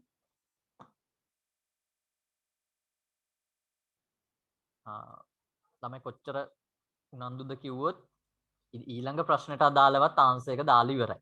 ඒ තරම් ඇත්තටම හොඳයි. ඊට අදාළ ප්‍රශ්නටත් අදාළව දාලා ඉවරයි. හොඳයි. මම එන 6 වෙනි ප්‍රශ්නෙට ඔයගලන්ට දැන් දිස් වෙන 6 වෙනි ප්‍රශ්නය සහසන්නිජ බන්ධන අඩංගු සංයෝගය. ඔයගලන්ට මතක ඇති අපි කිය සතියේ කතා කරා ඇත්තටම අයනික බන්ධන හා සහසන්නිජ බන්ධන ගැන යම් දෙයක් කතා කරා. මතක ඇති ඒ කාරණේ. දැන් මම එන්නේ මේ සහසන්නිජ බන්ධන හා අයනික බන්ධන ලේසියෙන් හොයාගන්න පුළුවන් ක්‍රම. මම පළවෙනි විවරණ එහෙම නැත්නම් පළවෙනිම එකට අදාළවත් ඇත්තටම මේ ගැන පොඩ්ඩක් සඳහන් කරා. ඔයගලන්ට මතක ඇති ආවර්තිතා වගුව කියන එක ඇත්තටම ගොඩාක්ම වැදගත් දෙයක් තමයි ස්ක්‍රැචර්ඩ් එකේ 3 වෙනි ප්‍රශ්නෙට අපි ආන්සර්ස් ලියනකොට. එතකොට මම මේකට අදාළව ආන්සර් එක ගන්නෙ කොහොමද කියන එක තමයි මෙතනදී මට අරමුණු වෙන්නේ පැහැදිලි කරන්න. මෙන්න මේකයි. මම එන්නම් බෝඩ් එකට. හොඳට බලන්න. සංයෝග 3 දෙනෙක් ඉන්නවා. Sodium chloride, copper sulphate, magnesium chloride හා ඇමෝනියා. මේකයි. අයනික ඒවා සහ සහසන්නිජ ඒවා. හරි ලේසියෙන්ම ගන්න ක්‍රමයක් තමයි මම මේ කියලා දෙන්නේ. මේක මම දවසක් කිව්වත් එක ආවර්තිතාවගුව මට ලිවිය යුතුයි. Hydrogen, helium, lithium, beryllium, boron, carbon, nitrogen, oxygen, fluorine, neon. Sodium, magnesium, aluminium, silicon, phosphorus, sulphur, chlorine, argon, potassium, calcium. හොඳයි. මම දවසක් කිව්වා මේකේ තියෙනවා පඩිපෙළක්. ඒ පඩිපෙළට අපි කියනවා ලෝහ වෙන් කරන පඩිපෙළ. මේ තියෙන එක. එතකොට මේකේ තියෙනවා ලෝහ අලෝහ අය ඉන්නවා. මේ දිශාවේ ඔයගලන්ට හොඳටම පේනවා. මේ පැත්තට යන්න වෙන දේ තමයි මේකෙදි පළවෙනි කාරණය තමයි අලෝහ ස්වභාවය වැඩි වෙනවා. අලෝහ ස්වභාවය වැඩි වේ. හොඳට මතක තියාගන්න මේ දිශාවට යන්න ඉදිරියට යන්න අලෝහ ගතිය වැඩි වෙනවා. ඒක. දෙවෙනි කාරණය තමයි විද්‍යුත් ඍණතාවය කියන කෙනා. විද්‍යුත් ඍණතාවය වැඩි වෙනවා. ඒ වගේම තුන්වෙනි කාරණය තමයි භාෂ්මික ස්වභාවය අඩු වෙනවා. ඒකේ විරුද්ධදී තමයි ආම්ලික ස්වභාවය. මම වැඩි පැත්ත ලියන්න. ආම්ලික ස්වභාවය වැඩි වේ.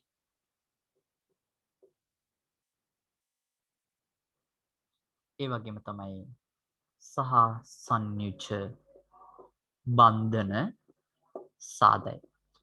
කොහොමද මම එහෙම කියන්නේ? මෙන්න මේකයි කතාව. සහ සංයුජ යනු හවුලේ තියාගන්න බන්ධන. මම දැන් අපේ විභාගෙදි ටාගට් කරන්න ඕන ලේසි ක්‍රම අනුගමනය කරන්න ඕන මේක මතක තියාගන්න. මම මේකට එදා කියලා දුන්නා ආසයිනේ කියලා වචනය. මතක ඇති. මේකට කිව්වේ අලෝහ ආම්ලිකයි සහ සංයුජයි. ඒ වගේම මම මෙතනදී ඔයගලන්ට පැහැදිලි කරා ලෝ බයිනේ. ඒ කියන්නේ ලෝහ භාෂ්මිකයි අයනිකයි. චුට්ටක් මෙතන මේ බලන සෝඩියම් කියන ලෝහයක්. ඔයගොල්ලෝ දන්නවා කොපර් කියන්නේ තඹ කියන්නේ ලෝහයක්. මැග්නීසියම් කියන්නේ ලෝහයක්. ඉතින් ලෝහ අය භාෂ්මික වගේම අයනික අය පෙන්වන්නේ. අයනික ඉලෙක්ට්‍රෝන එයා ලබා දීලා වෙනත් කෙනෙක්ට ලබා දුන්න නිසා එයාගේ ඇති වෙන ධන ස්වරූපය නිසා අනිත් අයනය එයත් එක්ක බැඳලා ඉන්නවා. ඒ කියන්නේ අයනිකයි. මෙතන අලෝහය කවුද? NH3. මෙයා විතරයි අලෝහ. ඉතින් මේ බලන්න අලෝහ ගැන කතා කරලා අලෝහ ආම්ලිකයි සහ සංයුජයි. මට මුලින්ම පෙන්වන්න ඕනේ මේ කාරණේ. ආන්සර් එක ගන්න විදිය. එතකොට ඇමෝනියා කියන සංයෝගය තමයි ආන්සර් එක වෙන්නේ. ගොඩක් අය දාලා තිනවා chat box එකේ ඔයගොල්ලෝ දාලා තිනවා ආන්සර් එක. නිවැරදි හරියටම හරි මේ ඒක. චුට්ට මේ කාරණේ දාගමු. මෙන්න මෙතන මේ කාරණේ ලිව්වා දවසක් මේ දෙපැත්තේ දෙකක් ලිව්වා. නමුත් නැවත දාගන්න ඒ තරම් වැදගත්. මේක අනිවාර්යෙන් වැදගත්. මෙතනින් ප්‍රශ්න ගණනාවක් නිර්මාණය වෙනවා.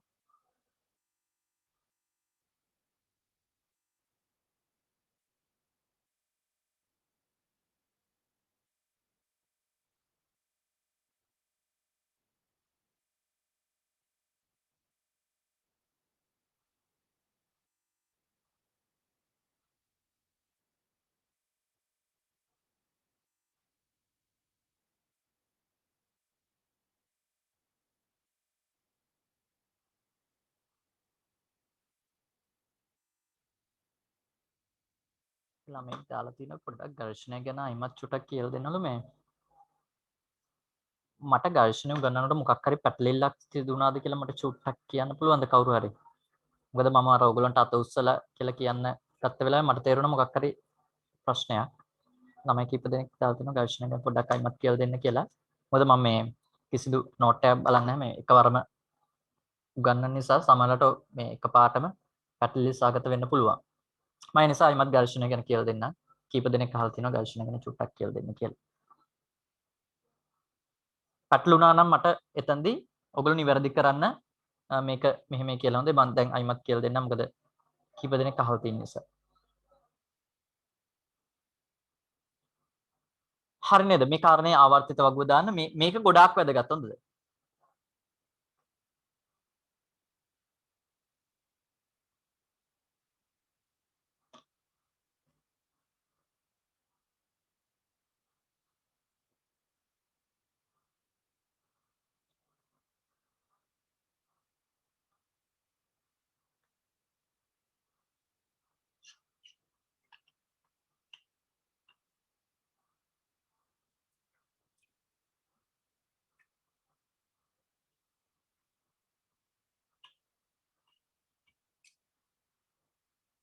හොඳයි. මම අයිමත් චුට්ටක් ඝර්ෂණයට එන්නම්. ඝර්ෂණය කියන්නේ සංරෝධී බලය. මම ස්පීඩ් කියලා දෙන්නම්. එතන ඔයගලන්ට දැන් මම ඔයගලන්ගේ ප්‍රශ්න අහන්න නැහැ. මොකද මම ප්‍රශ්න අහනකොට මට ඒක මොකක් හරි පැටලුණා කියලා තමයි කවුරු හරි කිව්වේ. හොඳට චුට්ටක් බලන්න. ඝර්ෂණය කියන්නේ සංරෝධී බලයක්. අපි යොදන බලයට විරුද්ධව ක්‍රියාත්මක වෙන්නේ. මේ ඝර්ෂණ බලය ආකාර තුනක් තියෙනවා. ඒ තමයි ස්ථිතික, ඒ වගේම අනිත් එක තමයි සීමාකාරී හා ගතික. මෙන්න මේක ස්ථිතික කියන්නේ මේක වස්තුව චලනය වෙන්නේ නැති අවස්ථාවකදී ඇතිවන ඝර්ෂණ බලය. සීමාකාරී කියන්නේ වස්තුව චලනය වෙන ඔන්න මෙන්න අවස්ථාව. ගතික කියන්නේ වස්තුව චලනය වෙන අවස්ථාවේ ඝර්ෂණ බලය. පැටලුණා නම් අයිමත් හදාගන්න. ස්ථිතික කියන්නේ අයිමත් මං කියන්නම් වස්තුව චලනය වෙන්නේ නැහැ. වස්තුව චලනය නොවේ. සීමාකාරී කියන්නේ චලනය වෙන්න ඔන්න මෙන්න අවස්ථාව. ගතික කියන්නේ වස්තුව චලනය වේ. හරි. ඔන්න ඔය අවස්ථාව මම ඒක ඊට අදාළ පොඩ්ඩක් රූපත් අඳින්නම්. එතකොට වඩාත් පැහැදිලි වෙයි. දැන් හිතන්න සීමාකාරී කියන එකට අදාළව ස්ථිතික කියන එකට අදාළව වස්තුව චලනය වෙන්නේ නැත්නම් අනිත් අය දැන් මේ ඊළඟ ප්‍රශ්න වලට ආන්සර්ස් දාන්න වඩාත් හොඳයි. මම මේක ගැන පොඩ්ඩක් කියලා ඉන්නම්. මට චුට්ටක් නිවැරදි කරන්න ඔයගොල්ලෝ කලින් එකේ මම වැරදියට කිව්වා නම් මට ඒක අයිමත් කියන්න. මම දැන් කියලා දෙනවා. මට ඒ chat එකේ දාලා තියෙනවා ඒක ළමෙක්. හරි. මේ බලන්න. ස්ථිතික කියන්නේ වස්තුව චලනය වෙන්නේ නැහැ, ස්ථිර තියෙන්නේ. මේ තියෙන්නේ. එතකොට ඝර්ෂණය අපි වැඩි කරනවා. ඝර්ෂණය වැඩි කරන්න මෙන්න මේ වගේ අවස්ථාවක් එන්නේ. හරි. ඊට පස්සේ එක්තරා අවස්ථාවකද මම කිව්වා මම 100ක් කරපු ගමන්ම මෙයාගේ 100ක් වෙනවා. ඒ වගේම මම හදිසියෙවත් ඒ ඝර්ෂණ බලය වැඩි කරොත් හිතන්න 120ක් කරොත් මෙයාගේ කීයද 100ම තමයි. මෙන්න මේ අවස්ථාවට අපි කියන්නේ ගතික ඝර්ෂණ බලය. මොකද වස්තුව චලනය වෙනවා නමුත් මේක එහෙමමයි. මේකට අපි කියනවා සීමාකාරී. මේකත් එක්ක වෙනස් වෙනකොට ඒ කියන්නේ වස්තුව නිශ්චලව තියෙනවා. වස්තුව චලනය වෙන්නේ නැත්නම් අපි කොච්චර ඝර්ෂණ බලය යෙදුවත් ඒකට අපි කියනවා ස්ථිතික කියලා. හරි නේද? මේකද මම කලින් කිව්වේ. මම ඉක්මනට පැහැදිලි කරා. ඕනම් මේක අයිමත් දාගන්න මම වැඩි කාරණා තුනක් දිව්වා. ඒතර මෙතනට අදාළ මේ ප්‍රස්තාරේ මම කලින් යන්නේ.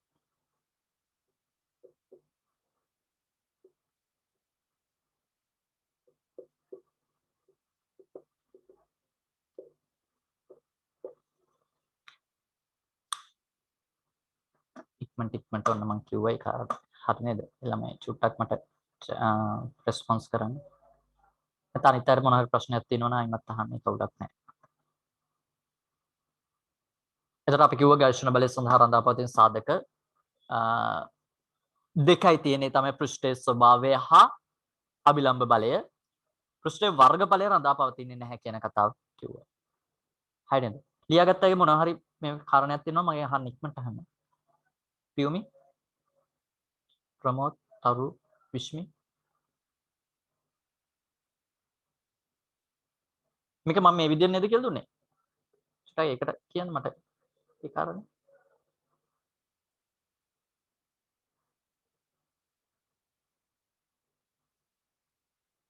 ඔව් ඒක හරි. සාහිත්‍යය. කට්ටිය ප්‍රස්තාර දාගන්න බැරුණා නම් එතන දාගන්න ස්ථිතික සීමාකාරී ගතික. සමහරවිට ස්පීඩ් කියාගෙන යනකොට සමහර කාරණා වැඩි වෙනවා. ඒ වෙලාව මට චුට්ටක් කියන්න මොකක් හරි වැරද්දක් වුණා නම් මෙතන මෙහෙම වුණා මේ සර් චුට්ටක් හදාගන්න එක් කියන්න. මොකද අපටත් වැරදි වෙනවා. අපි නිහතමානීව අපි ඒ වැරද්ද පිළිගන්නවා. ඒකයි වැදගත්කම හොඳකම වෙන්න ඕන කෙනෙක්ගේ. හරි. එතකොට ඔන්න අයිමත් මම පොඩ්ඩක් මේක ගැන කතා කරද්දී ඝර්ෂණ බල ආකාර තුනයි ස්ථිතික සීමාකාරී ගතික ළමයට තේරෙන්නේ නැති මේක. ස්ථිතික කියන්නේ වස්තුව චලනය වෙන්නේ නැහැ. ස්ථිරයි ඒක චලනය වෙන්නේ නැහැ. ස්ථිර අවස්ථාවේදී ඇති වෙනවා. මේ තියෙන එක ස්ථිතික. එතකොට මේ ස්ථිරයි ඒ කියන්නේ ඇත්තටම වස්තුව චලනය වෙන්න බෑ ඒ අවස්ථාවේදී. සීමාකාරී කියන්නේ වස්තුව චලනය වෙන්න ඔන්න මෙන්න අවස්ථාව. ගතික ඝර්ෂණ බලය කියන්නේ වස්තුව චලනය වෙන අවස්ථාවේදී ඇති වෙන ඝර්ෂණ බලය. හොඳයි. මම ඊළඟ ප්‍රශ්නෙට එන්නම්. ඊළඟ ප්‍රශ්නෙට අදාළව ආන්සර්ස් එක දිගට දාලා තිනවා ගොඩාක් හොඳයි. ඒක තමයි ළමෙක් හරි. දාලා තිනවා ඉස්තරල එකේ කලින් එකේ ගතික එකයි ස්ථිතික එකයි මාරු කරලා දාලා තියෙනවා. ඒක තමයි. හරි. මේක එන්න ඕන මෙහෙම. thank you. මේ දෙක. ඉතින් ස්ථිතික එක මට එතන පොඩ්ඩක් මේ විදිහට වුණා. ස්ථිතික මෙතන එන්න ඕන ගතික මෙතන එන්න. මේ දෙක මාරු කළා නේද? කවුද මට එලා තියෙන්නේ මේ තරුෂි නේද? තරුෂි. හරි. හොඳයි.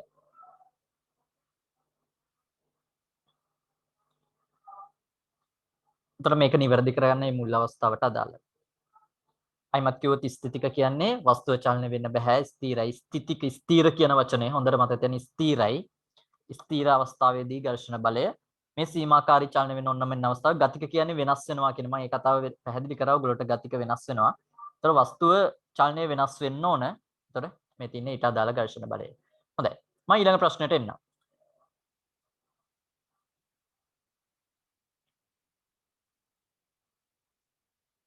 හත්වෙනි එකට අදාළව ඔයගොල්ලන්ට පේනවා ගොඩාක් වැදගත් තැනක්. ඒ තමයි බල ගූර්ණය ආශ්‍රිතව දීපු එක්තරා ආකාරයක ප්‍රශ්නයක්. මට මෙතනට අදාළව A ලක්ෂය B ලක්ෂය C ලක්ෂය D කියන අවස්ථා තුනටම අදාළව පෙන්눔 කරන්න ඕන කරන දෙයක් තියෙනවා. අපි බලමු මේක වෙන දේ. හොඳට බලා ගන්න. මම මුලින්ම වස්තුව ඔයගලන්ට බෝඩ් එකේ නැවත ඇඳලා පෙන්නන්නම්.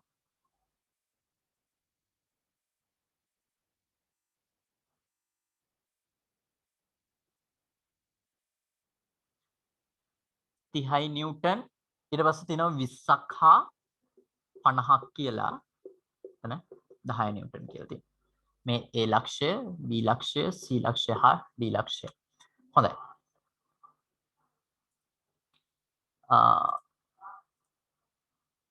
මේ රූපේ තියෙනවා. මම මුලින්ම B ලක්ෂය වටා ගූර්ණය හොයන්න. B ලක්ෂය වටා හොයන්න යන්න.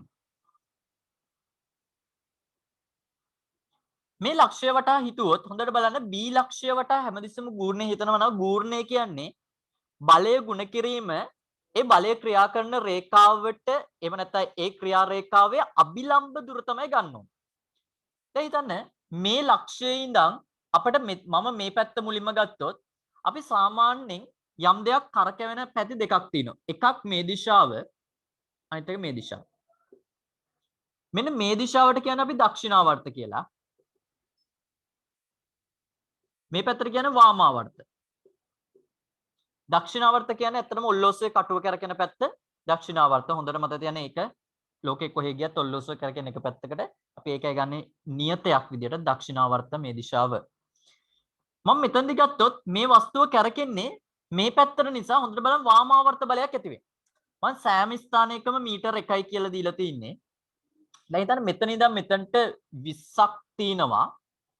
ඒ වගේ මීටර 1ක් තියෙනවා. එතකොට මේ දිශාවට කරගෙන. මම මුලින්ම ගන්නම් මේ පැත්ත වටා මේ පැත්ත ගන්නම් වාමාවර්ත ගූර්ණය. මේ වාමාවර්ත පැත්තට හිතන්න. කියන්නේ B ලක්ෂයෙන් ඉඳන් මේ දිශාවට හිතන්න. තව බලයක් තියෙනවා. ඒ තමයි මෙතන ඉඳන් මෙතනට 50 නිව්ටන් බලයක් ගුණ කිරීම හොඳට බලන්න මීටර් දෙකක් තියෙනවා. ඔන්න ඔතනයි වරද්ද ගන්න. මීටරේ නෙවෙයි මීටර් දෙකක් තියෙනවා. ඊළඟ මෙතන ඉඳන් මෙතනට ගත්තොත් හොඳට බලන්න විරුද්ධ දිශාවට ක්‍රියා කරනවා 30 නිව්ටන් බලයක්. ඒ නිසා විරුද්ධව කියන්නේ දක්ෂිනාවර්තව. මෙතන ඉඳන් මේක මේ විදියට යනවා. මේ කියන්නේ විරුද්ධව මේ බලන්න දක්ෂිනාවර්තව. මේ දිශාවට. හැබැයි මෙයා නිසා නම් කොහෙත්ම භ්‍රමණයක් ඇති වෙන්නේ නැහැ. ඔයගොල්ලෝ දන්නවා යම් දෙයක් අපි හිතමු යම් දණ්ඩක් මේ විදියට තියලා මේකෙන් කවුරුහරි මේ දිශාවට ඇද්දයි කියලා කොහෙත්ම චලනයක් වෙන්නේ නැහැ. භ්‍රමණයක් වෙන්න නම් ඊට ලම්බකවම යෙදිය යුතුයි බලය. එතකොට ඒ ලක්ෂයට අදාළව කොහෙත්ම භ්‍රමණයක් වෙන්නේ නැහැ. ඒ නිසා මෙතනට අදාළව හොඳට පේනවා ඔයගලන්ට 120ක් නිව්ටන් මීටර එනවා. එකෙන් අඩු කරන්න ඕන 30යි නිව්ටන් මීටර. එතකොට අපිට එනවා මෙතනට අදාළව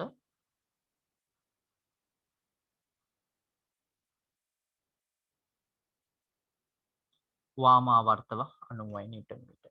මෙම අංශ එකක් තීද මුලින්ම. චුට්ටක් ඒක බලමු. අංශ එකක් නම් නෑ එතන නේද?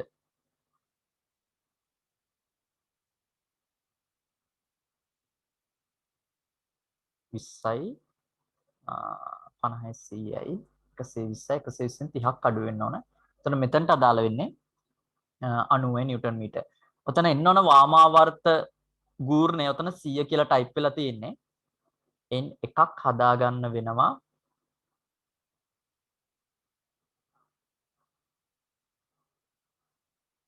එන්න මෙතන 90යි නිව්ටන් මීටර කියලා.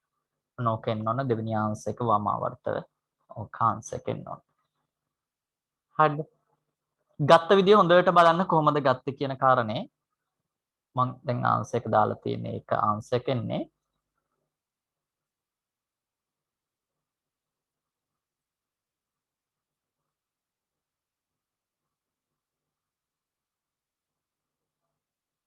හොඳ ප්‍රශ්නයක් අහලා තිනවා මේක වාමාවර්තවද දක්ෂිනාවර්තවද කියලා එන්නේ කොහොමද කියලා හිතාගන්නේ කොහොමද කියලා අහලා තිනවා මෙන්න මෙහෙමයි අපි ගත්තේ වාමාවර්තව කියන කාරණේ වම් පැත්තනේ හැමදේම ඒක වම් පැත්තට ගන්නකොට වම් පැත්තට ඔන්න බලන්න 20 ගුණ කිරීම එක තියෙනවා 50 ගුණ කිරීම දෙක. එතකොට මෙතනට අදාළ 120යි නිව්ටන් මීටර්.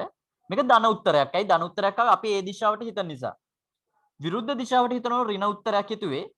මේකෙදි අපට ලැබුණේ ධන උත්තරයක්. හදිසියෙවත් අපට වෙනත් පැත්තකට ආන්සර් එකක් ලැබුණා නම් අපට එන්න ඕන ඒ කියන්නේ ඍණ උත්තරයක් ආවන අපි හිතන්න ඕන මේක අනිත් පැත්තට කරකෙන්නේ. දැන් දකුණ ඇත්තටම වමට තමයි මේ 90ක නිව්ටන් මීටර් බලයක් පෙන්වන්නේ. මම අනිත් ඒවාත් හදලා පෙන්නන්නකෝ. අපි හිතමු ඒ ලක්ෂ්‍ය වටා ගුණය කියලා.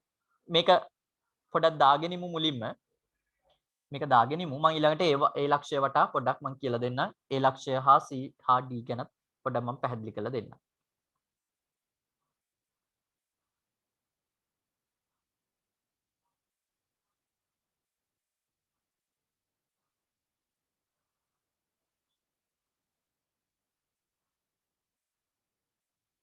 මේක දාගන්න ඇති නේද? හරියටම දාගන්න. ඒතර උත්තරේ එන්නේ 90යි නිව්ටන් මීටර්. එතන ආන්සර් එකක් නැහැ. දෙවෙනි ආන්සර් එක තමයි හදාගන්න තියෙන්නේ.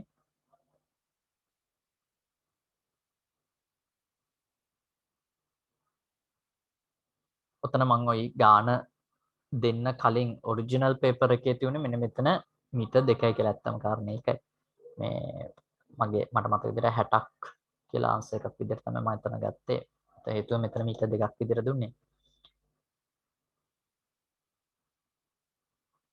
ඔයගොල්ලෝගේ රූපේ එක චුට්ටක් වෙනස් වෙලා තියෙනවා. රූපේ වෙනස්.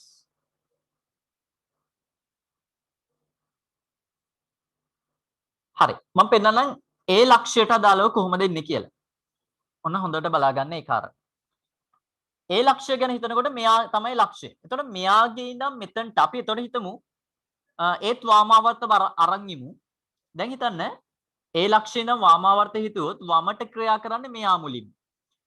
එතකොට 20යි නිව්ටන් ගුණ කිරීම 2යි මීටර් ධන මෙතන ඉඳන් මෙතනට 50යි නිව්ටන් ගුණ කිරීම 3යි මීටර්.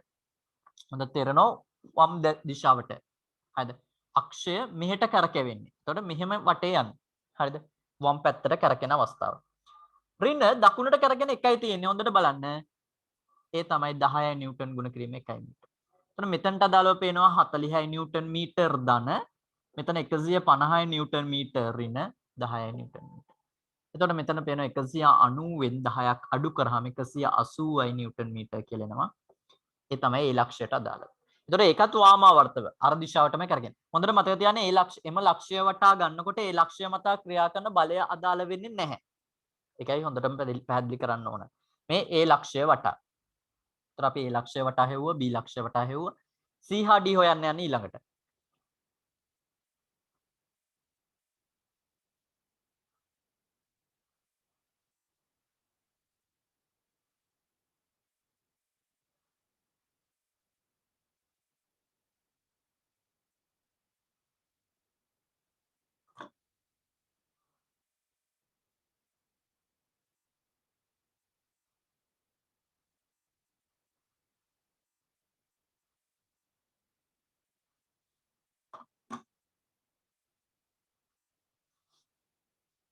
හරි. මම C ලක්ෂ්‍යයකටත් ගන්නම්. මේක හොඳට ප්‍රැක්ටිස් වෙන්න ඕන තැනක්. හරිද? C ලක්ෂ්‍ය වටා ගත්තොත් C කියන්නේ මෙයා හැමතිස්සෙම මෙයා ගැන හිතන්න. මම මෙතන ලියලා තියෙන වාමාවර්ත ගුණය. එතකොට වමට තියෙන බල ගැන හිතන්න. වමට තියෙන්නේ මෙයා කරකෙන්නේ. වම් දිශාවට ඉහළට කරකෙන්නේ. මෙයා මෙහෙම මෙතන ඇඟිල්ල තියාගෙන හිතන්න. මෙයා මේ පැත්තට උඩට ඇද්දාම 50යි නිව්ටන් බලයක් මීටර 1ක බලය දිගකින් යදෙනවා. ඊළඟට මෙයා දක්ෂිනාවර්තව තව වාමාවර්ත කෙනෙක් ඉන්නවා මෙයා. හොඳට බලන්න. එයා පල්ලෙහාට තියුණට මේ ලක්ෂයේ ඉඳන් මෙතනින් පල්ලෙහාට අදින්නේ. දැන් බලන්නකො නිකන් හරියට මේ වගේ එකක්. මම ඒ දෙක විතරමයි ගත්තේ. මෙයා 50යි නිව්ටන් කෙනා හා 10යි නිව්ටන් කියන කෙනා විතරයි. දැන් මෙතන ඉඳන් මෙයා පල්ලෙහාට අදිනවා කියන්නේ උදාහරණයක් විදිහට අපි හිතමු මේ විදිහට තින්නේ මේකේ මෙහෙම උඩට අදිනවා කියන්නේ මේක වාමාවර්තව කරකින්නේ. දැන් මෙතන ඉන්නේ මේ වස්තුව මම පල්ලෙහාට අදිනවා කියන එකේ තේරුම ඒත් වාමාවර්තව තමයි යන්නේ වමට. එහෙනම් ඒ බලෙත් වාමාවර්තව. ඒ කියන්නේ ධන 10යි නිව්ටන් ගුණ කිරීම 1 මීටර. මෙයා හැබැයි අනිත් දිශාවට යන්නේ. හොඳට බලන්න. මේ 30යි නිව්ටන් වලින් ක්‍රියා කරන කෙනා අනිත් දිශාවට. ඒ කියන්නේ මේක උඩට 30කින්. ඒ කියන්නේ ඍණ දක්ෂිනාවර්තව අදිනවා 30යි නිව්ටන් ගුණ කිරීම මෙතන ඉඳන් මෙතනට 2 මීටර තියෙනවා. හරිද? ඒ නිසා හොඳට බලන්න මෙතනට අදාළ වාංශයක අපි බලමු අර ගන්න විදිය. එතකොට මෙතනට 50යි නිව්ටන් මීටර ධන 10යි නිව්ටන් මීටර ඍණ 60යි නිව්ටන් මීටර. ඒ කියන්නේ හොඳට බලන්න 60 ඍණ 60 කියන්නේ බිඳුව. ඒ කියන්නේ කවුරු හරි කෙනෙක් මෙන්න මෙතන ඉඳන් බැලුවොත් අර පැත්තට අදින සහ මේ පැත්තට අදින මේක සමතුලිතයි. දෙපැත්තටම කරකැවෙන්නේ නැතුව මේක තියෙනවා. ඔන්න හොඳ අවස්ථාවක්. මේක නිව්ටන් මීටර එහෙම නැත්නම් 0 නිව්ටන් මීටර එකක දැමිය යුතුත් නැහැ. මේක සමතුලිත අවස්ථාවේ තියෙන. සමතුලිතයි. මේ අවස්ථාව සමතුලිතයි.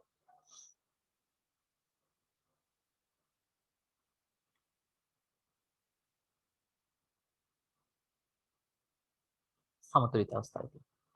පැහැදිලි ඇති මේක. මම ඩී ලක්ෂ්‍ය ගැනත් හොයලමින් ඉන්න. එතකොට අවසන් මේ කාරණේ. කවින්දි තේරුණා නේද? ගත්ත විදිහ අපි දිශාව නිවැරදිව ගන්න. මේක ටිකක් සංකීර්ණ සටහනක්. මේකට සෙම් පැහැදිලි නැත්නම් මට ඒත් අයිමත් කියන්න.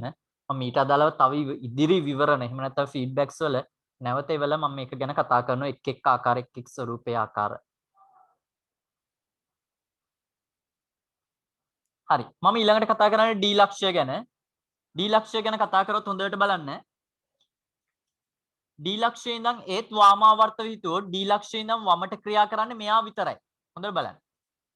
මේ වස්තුව මෙහෙමනම් ඩී ලක්ෂ්‍යයෙන් ඉඳන් අපි තියන්නේ පල්ලෙහාට ඇදෙනවා. ඒ කියන්නේ 10යි නිව්ටන් ගුණ කිරීම 2 මීටර. අනිත් ඔක්කොම මෙයාගේ ඉඳන් මෙතනට මෙයා අදින්නේ ඉහළට. ඒ කියන්නේ මේ විදියට. මෙයා ඉහළට අදිනවා යනු එයා දකුණට කරකෙන්නේ. මේ දකුණට. නිසා ඒක දක්ෂිනාවර්තව නිසා අපි ගත්තේ වාමාවර්තව නිසා ඊට විරුද්ධ නිසා ඍණ විදියට ගන්නවා. 20යි නිව්ටන් ගුණ කිරීම 1 මීටර. අනිත් බලෙත් ක්‍රියා කරන්නේ හැමයි 30යි නිව්ටන් ගුණ කිරීම මෙතනට දුර 3 මීටර තියෙනවා. දුර නම් පටලවා ගන්න එපා. මෙතන 20යි නිව්ටන් මීටර ඍණ මෙතනත් 20යි නිව්ටන් මීටර ඍණ මෙතන එනවා 90යි නිව්ටන් මීටර. කියන්නේ මෙයාට මෙයා කපලා කියලා ඍණ 90යි නිව්ටන් මීටර කියන එකේ තේරුම මොකද්ද? මෙයා වමට නෙවෙයි කැරකෙන්නේ. එහෙනම් මොන පැත්තටද? හරියටම ගත්තොත් දක්ෂිනාවර්තව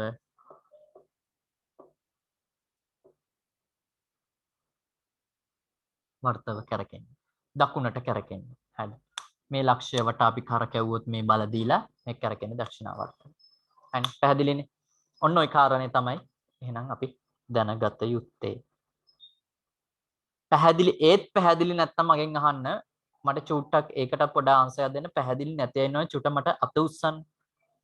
මේ ගත්ත විදිය ගත්ත ක්‍රමේ මොකක්ම හරි ගූර්ණයේ අවසාන කොටස මේ ඇත්තටම කතා කරේ. චුට්ටක් අත උස්සන්න ඒකටත් අදාළව තේරුම් නැත්නම්.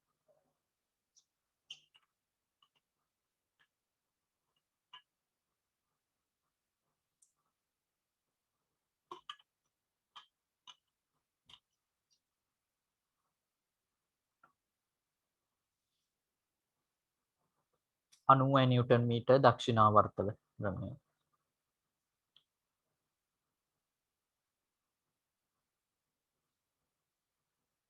හොඳයි. මම ඊළඟ ප්‍රශ්නෙට යන්නේ.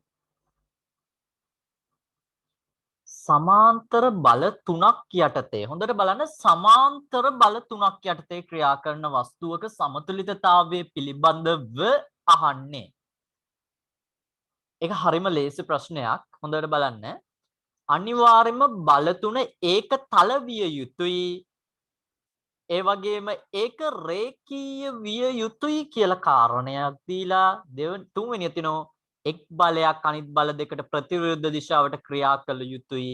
බල දෙකක සංප්‍රයුක්ත තුන්වන බලයට විශාලත්වයෙන් සමාන හා දිශාවෙන් ප්‍රතිවිරුද්ධව ක්‍රියා කළ යුතුයි. මොකක්ද ආන්සර් කියන්නේ? මොකක්ද දෙන්නේ? මෙන්න මේකයි. හොඳට බලා ගන්න ඒ කාරණේ.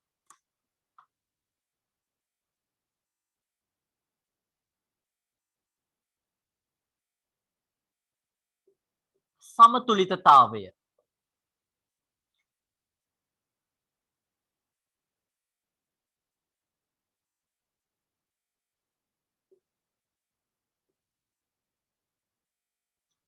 මේ දෙක දෙකක්. මේකට අපි කියන්නේ බල දෙකක් යටතේ සමතුලිතතාවය. බල දෙකයි තියෙන්නේ. මේකේ තියෙන්නේ බල තුනක් හැබැයි සමාන්තර. බල තුනක් කියනු සමාන්තරව තියෙන්න පුළුවන්. තව එක්තරා අවස්ථාවක් තියෙනවා. ඒ තමයි ආනත බල. හරිද? හොඳට මතක තියාගන්න ආනත බලවල මෙන්න මේ විදියට නම් හිතන්න එපා. මේක සම්පූර්ණයෙන්ම වැරදි. හොඳද?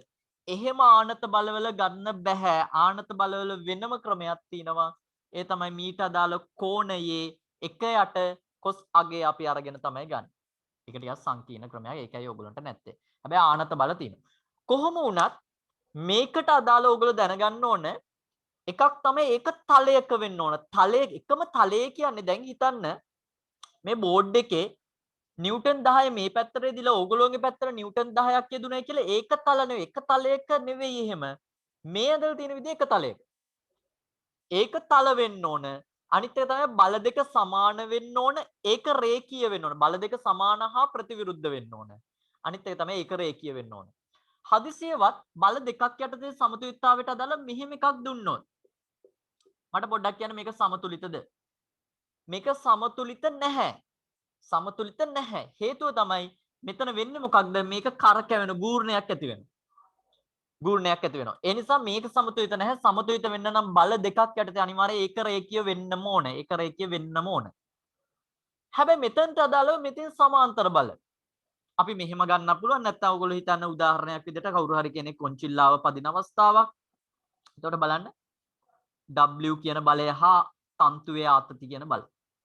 ඒකක් නැත්නම් කෙහෙල් කැනක් එල්ලලා තියෙන පින්තූරයක් රාමු කරපු පින්තූරයක් එල්ලපු එකක් අපි ඇන දෙකකින් මේ විදිහට තියුණොත් එකත් සමාන්තර. මේ විදිහට තියෙනවා නම් ඒකත් සමාන්තර බල. හරිද? මෙහෙම තියෙනවා නම් ඒක ආනත බල තුනක් කියන්නේ. හරිද? එතකොට මෙතනට අදාළ හොඳට බලන්න ඒක තලයක තියෙන ඕන එක තලයක්. ඒක හරියටම හරි. අනිත් එක තමයි මේ බල දෙකේ එකතුව. නැත්නම් අපි හිතමු මේ බලේ තනි බලේ එක් බලයක එකතුව අනිත් බල දෙක එකතුවට සමාන වෙන්න ඕන. හා ප්‍රතිවිරුද්ධ වෙන්න ඕන. හරිද? හදිසියවත් මේකත් මේ පැත්ත තියුණොත් නම් වැරදි. ඒ නිසා අනිවාර්යයෙන්ම එන්න ඕන. මෙතන වැරදි කාරණේ තමයි ඒක රේඛීය වෙන්න බෑ. කොහොමත් බල තුනක් තියෙනවනේ. ඒක රේඛීය වෙන්න බෑ. එහෙනම් ආන්සර් එක ඔයගොල්ලෝ නිවැරදි කට්ටිය දාලා තියෙන ආන්සර් එක දෙවෙනි එක. මට මෙතනදී පැහැදිලි කරන්න ඕනේ මෙතනට අදාළ කාරණේ සහ මතක් කරන්න ඕනේ. ඔයගොල්ලෝ මේ ප්‍රශ්නෙට අදාළව හොඳට මතක තියාගන්න.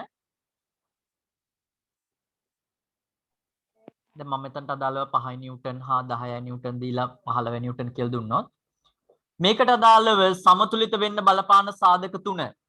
ඇත්තටම ඔයගොල්ලෝගේ පේපර් එකට අදාළව මේ දෙවනි කාරණේ හැර අනිත් කාරණා තුන තමයි එන්නේ. දෙවනි කාරණේ හැර අනිත් කාරණා ටික තමයි එන්නේ. කියන්නේ දෙවනි කාරණේ කියන එක වැරදි කාරණයක් කියන්නේ. මේක වැරදි. ඒක රේඛීය වෙන්න ඕනේ නැහැ. ඒතර ඔයගොල්ලෝ හොඳට මතක තියාගන්න සමාන්තර බල තුනක් යටතේ වස්තුවේ සමතුලිතයි. එතනට අදාළ ලියලා තියන්න හරිද? සමාන්තර බල තුනක් යටතේ සමතුලිත වෙන්න නම් මොකක්ද සපුරන්න ඕනේ? එක තමයි බල තුනේ එක තල විය යුතුයි. එක තලයක තියෙන්න ඕනේ එක් බලයක් අනිත් බල දෙකට ප්‍රතිවිරුද්ධ දිශාවට ක්‍රියා කළ යුතුයි. බල දෙකක සංප්‍රයුක්ත තුන්වන බලයට විශාලත්වයෙන් සමාන හා මොකද්ද දිශාවෙන් ප්‍රතිවිරුද්ධ විය යුතුයි. ඒ කාරණේ. හොඳයි. අපි ඊළඟ ප්‍රශ්නට යන්න.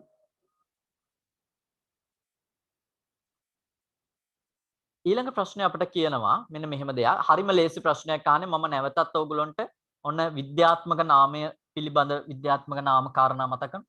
හේතුව තමයි අපි ඊළඟට පටන් ගන්න ඊළඟ ෆීඩ්බැක්ස් වලදී එන්නේ 10 වසරේ සෙකන්ඩ් පාර්ට් එක. මම මේකයි. මම මේ පේපර් එකක ප්‍රශ්න නිර්මාණය කරලා තියෙන සෑම විටම ඉදිරිය ගැන හිතලා. මේකේ අවසාන ප්‍රශ්නවලදී ඊළඟ සතිවල බලාපොරොත්තු වෙන කාරණා තමයි වැඩිපුරම නිරූපණය කරන්නේ. විද්‍යාත්මක නාමයක් ලියනකොට ඔයගොල්ලෝ දන්නවා කාරණා කිහිපයක් ගැන සැලකිලිමත් වෙනවා. මෙතනට අදාළ 9 වෙනි ප්‍රශ්නට අදාළ ආන්සර් කීයද? කීප දෙනෙක් නම් දාලා තිනවා දැන්ටමත්. මොකක්ද ආන්සර් එක? ඔව් හොඳයි. ඒ අතරින් වැරදි ආන්සර්ස්ුත් දාලා තිනවා. අපි යන්නේ ඇත්තටම ඔයගොල්ලෝ දැන් වැරදෙන එක සාධාරණයි. බය වෙන්න එපා. නමුත් මේ වැරද්ද ඉදිරියට වැරදෙනවා කියන එක තමයි නොවිය යුතු දේ. හොඳද? හරි වැරදි ආන්සර්ස් කීපයක් එක දිගට එනවා. හොඳයි. විද්‍යාත්මක නාම ගැන දැන් මම කියලා දෙන්නේ. හොඳට බලාගමු අපි මේ කාරණේ මොකද්ද වෙන්නේ කියලා.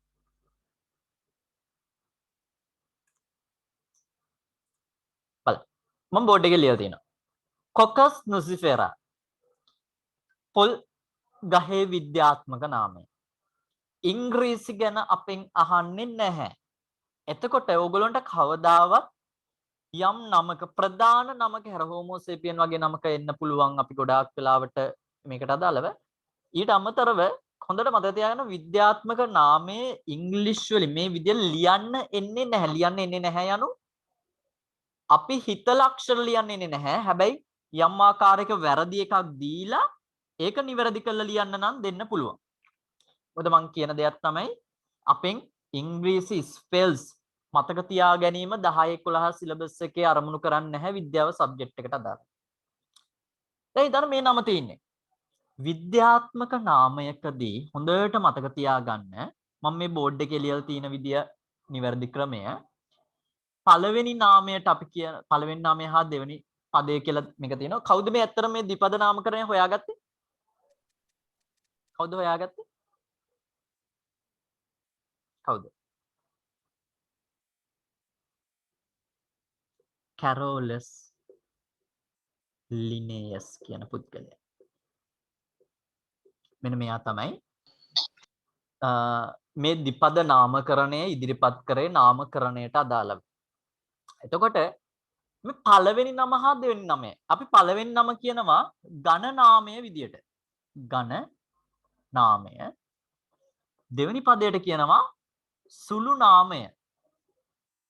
අපි විශේෂ නාමය කියන කතාව දැන් කියන්නේ නැහැ. හොඳද? දැන් අපි කියන්නේ සුළු නාමය කියලා. හරිද? විශේෂණ නාමය කියන වචන භාවිතා කරන්නේ නැහැ. හොඳට මතක තියාගන්න සුළු නාමය කියලා දෙවෙනි වචනේ කියනවා. මේක ලියනකොට භාවිතා කරන නීති කිහිපයක් තියෙනවා. ඒ මොනවාද නීති?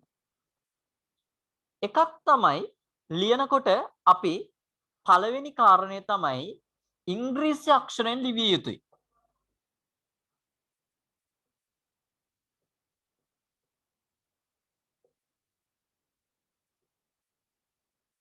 ඒ වගේම පද දෙකක් තිබිය යුතු අතර ඒ පළවෙනි පදයේ ඝන නාමයක් දෙවන පදයේ සුළු නාමයක් විය යුතුයි. හරිද? මම එකක් ලිව්වොත් පළමු පදය ඝන නාමයක් දෙවන පදය සුළු නාමයක් වෙන්න ඕන. තුන්වෙනි කාරණය තමයි පද දෙකේ පළමු පදයේ මුල් අක්ෂරය කැපිටල්. හරිද? අපි එහෙම නැත්තම් ලියනවා ඝන නාමයේ පළමු අක්ෂරය කැපිටල් විය යුතුයි. විය යුතු අතර ඉතිරි සියල්ලම සිම්පල්. නැත්නම් අපිට මේකට කියනවා ලොකු අකුරක් විය යුතු අතර ඉතිරි සියල්ලම පොඩි අකුරක් සිම්පල් අකුරක් විය යුතුය.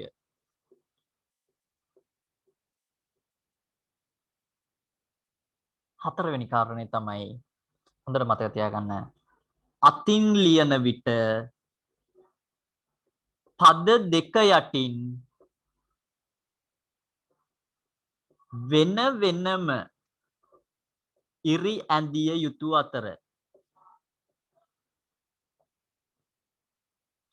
මුද්‍රණයේදී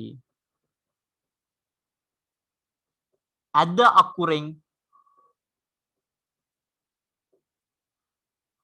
ටයිප් කළ යුතුය. හොඳට මතක තියාගන්න. ඔව් print කරනකොට ඇද්ද අකුර නැත්නම් ඇල අකුරෙන් ලිවිය යුතුයි. අපි මේකට කියන්නේ ඉටැලික් වලින් ලියනවා කියලා. හොඳ ඉටැලික්. හැබැයි මම කියන දෙයක් තමයි කවදාවත්ම ඕගොල්ලෝ ලියනකොට නම් අකුරු ඇද කරලා ලියන්න එපා. තව කාරණයක් තියෙනවා. නම ලතින් හුරුවකින් ලිවිය යුතුයි.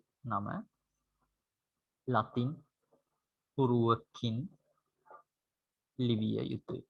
ඇත්තට මේ නම් සෑම එකම ලතින් හුරුවක් තියෙනවා. කවදාවත්ම මේක ගොඩාක් අය කරන දෙයක් මම දැකලා තියෙනවා මෙහෙම. හරිද?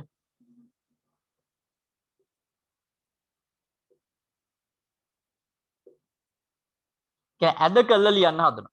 ලියන්න එපා. සම්පූර්ණයෙන් වැරදි. මොකද ඇද කළා ලිව්වත් අපි අතින්නේ ලියන්නේ. ඒක වැරදි. මුද්‍රණයේදී විතරයි. ඉතින් මම පේපර් එකේ දීලා තියෙන මුද්‍රණය කළා. එතකොට මුද්‍රණයේදී ඕගොල්ලෝ යොදා ගන්න ඕන තුන්වෙනි ආන්සර් එක. හැබැයි බැලූ බැල්මට පේන්නේ 4 වගේ. නමුත් හොඳට මතක තියාගන්න මේක මම පේපරේ දීලා තියෙන්නේ ටයිප් කරලා. ඒ ටයිප් කරපු එකක් අපි කොහොමද ලියාගන්නේ? නිවැරදි එක එන්නේ ඇද අකුරෙන් තියෙන්න ඕනේ. එහෙනම් ආන්සර් කියන්නේ 3 4 නෙවෙයි 3. මොන වැදගත් තැනක් 4 නෙවෙයි ආන්සර් කියන්නේ තුන්වෙනි ආන්සර් එක. හරිද? තුන්වෙනි ආන්සර් එක.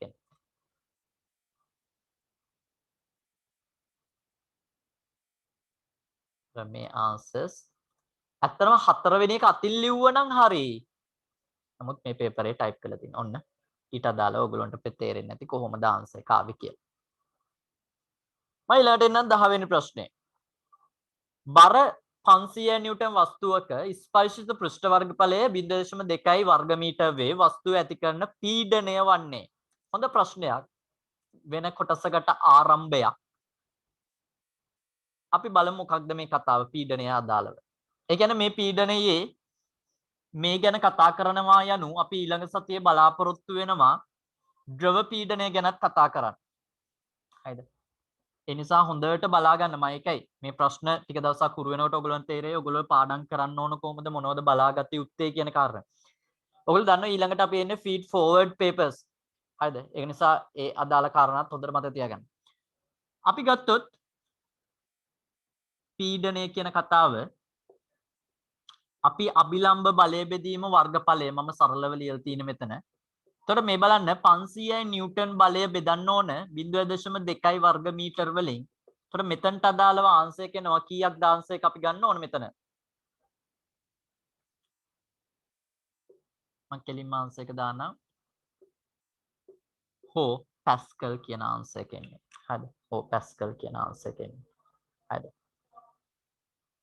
ඔයගොල්ලෝ බලන්න 2500 දෙවෙනි ආන්සර් එක එන්නේ. හරිද? මම ඊට අදාළ චූට්ටක් මේක පොඩ්ඩක් එහාට අරන් යන්න. පීඩනය කියන එකේ එකක් තමයි ඝන අවස්ථාවේදී පීඩනයක් ඇති වෙන්න පුළුවන්, ද්‍රව අවස්ථාවේදී එන්න පුළුවන්, වායු අවස්ථාවේදී. ඝන අවස්ථාවකදී පීඩනයක් එනවා නම් P = F බෙදීම A හෙවත් මම උඩ ලියපු සූත්‍රය භාවිතා කරා. මම මේ ෂෝට් නෝට් එකක් විදිහට හදන්න. ද්‍රවයක පීඩනය හොයන්නේ H rho G. එතන මොකක්ද කියලා හිතා ගන්න ඕන ඔයගොල්ලෝ H කියන්නේ උස, rho කියන්නේ ඝනත්වය, G කියන්නේ ගුරුත්වජ ත්වරණය. වායුවක හොයන්නේ ඒ සූත්‍රයමයි. වායුවක් මගින් ඇති කරන පීඩනය. ද්‍රවයක පීඩනය ගැන කතා කරනකොට ඔන්න ඊළඟ සතියේ අපි මේ ගැන ඇත්තටම කතා කරන්නේ ද්‍රවයක පීඩනය ඇති වෙනවා නම් ද්‍රවයක පීඩනය සඳහා බලපාන සාධක කීපයක් තියෙනවා. ඒ තමයි ද්‍රවයේ වර්ගය, ඝනත්වය සහ උස විතරයි. ද්‍රවය දාන භාජනයවත්, ද්‍රවයේ භාජනයේ හැඩයවත් කොහෙත්ම රඳා පවතින්නේ නැහැ. මම ඒකත් මේ ගාන ඔයගොල්ලෝ හදාගන්න නැති ඉක්මනට හදාගමු සහ මේකත් චුට්ටක් දාගමු ඉක්මනට.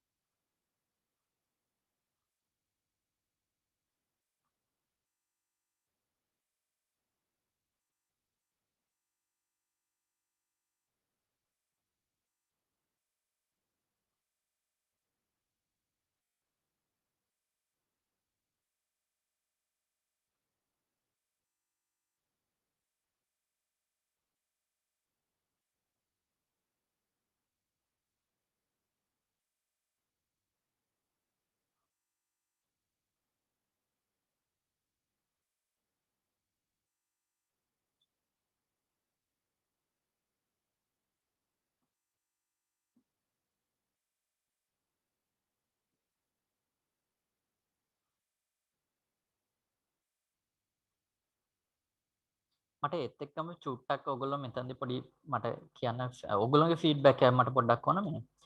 දැන් ෆස්ට් පාර්ට් එකේ කාරණා තව මොනවද ඔයගොල්ලන්ට ෆස්ට් පාර්ට් එකේ 10 ෆස්ට් පාර්ට් එකේ කෙරෙන්න ඕන කාරණා මොනවද? දැන් සෙකන්ඩ් පාර්ට් එකේ තමයි ඔයගොල්ලෝ බහුතරයක් කිව්ව පාඩම් කීපයක් තියෙනවා. ඔයගොල්ලෝ දන්නවා මේ ගිය සතියේ ප්‍රජනන පාඩම අපි කරා සිප්ස් වෙන ආයතනයේදී ඊට අදාළව අපි කාරණා ලිව්වා සාකච්ඡා කරා. එයාගෙන් ප්‍රවේණීය පාඩමත් අපි මේ විදිහට මේව වෙනවා. තව මොනවද? ඒ කියන්නේ එක් එක් පාඩම් අපි ඒ ඔස්සේ කතා කරනවා.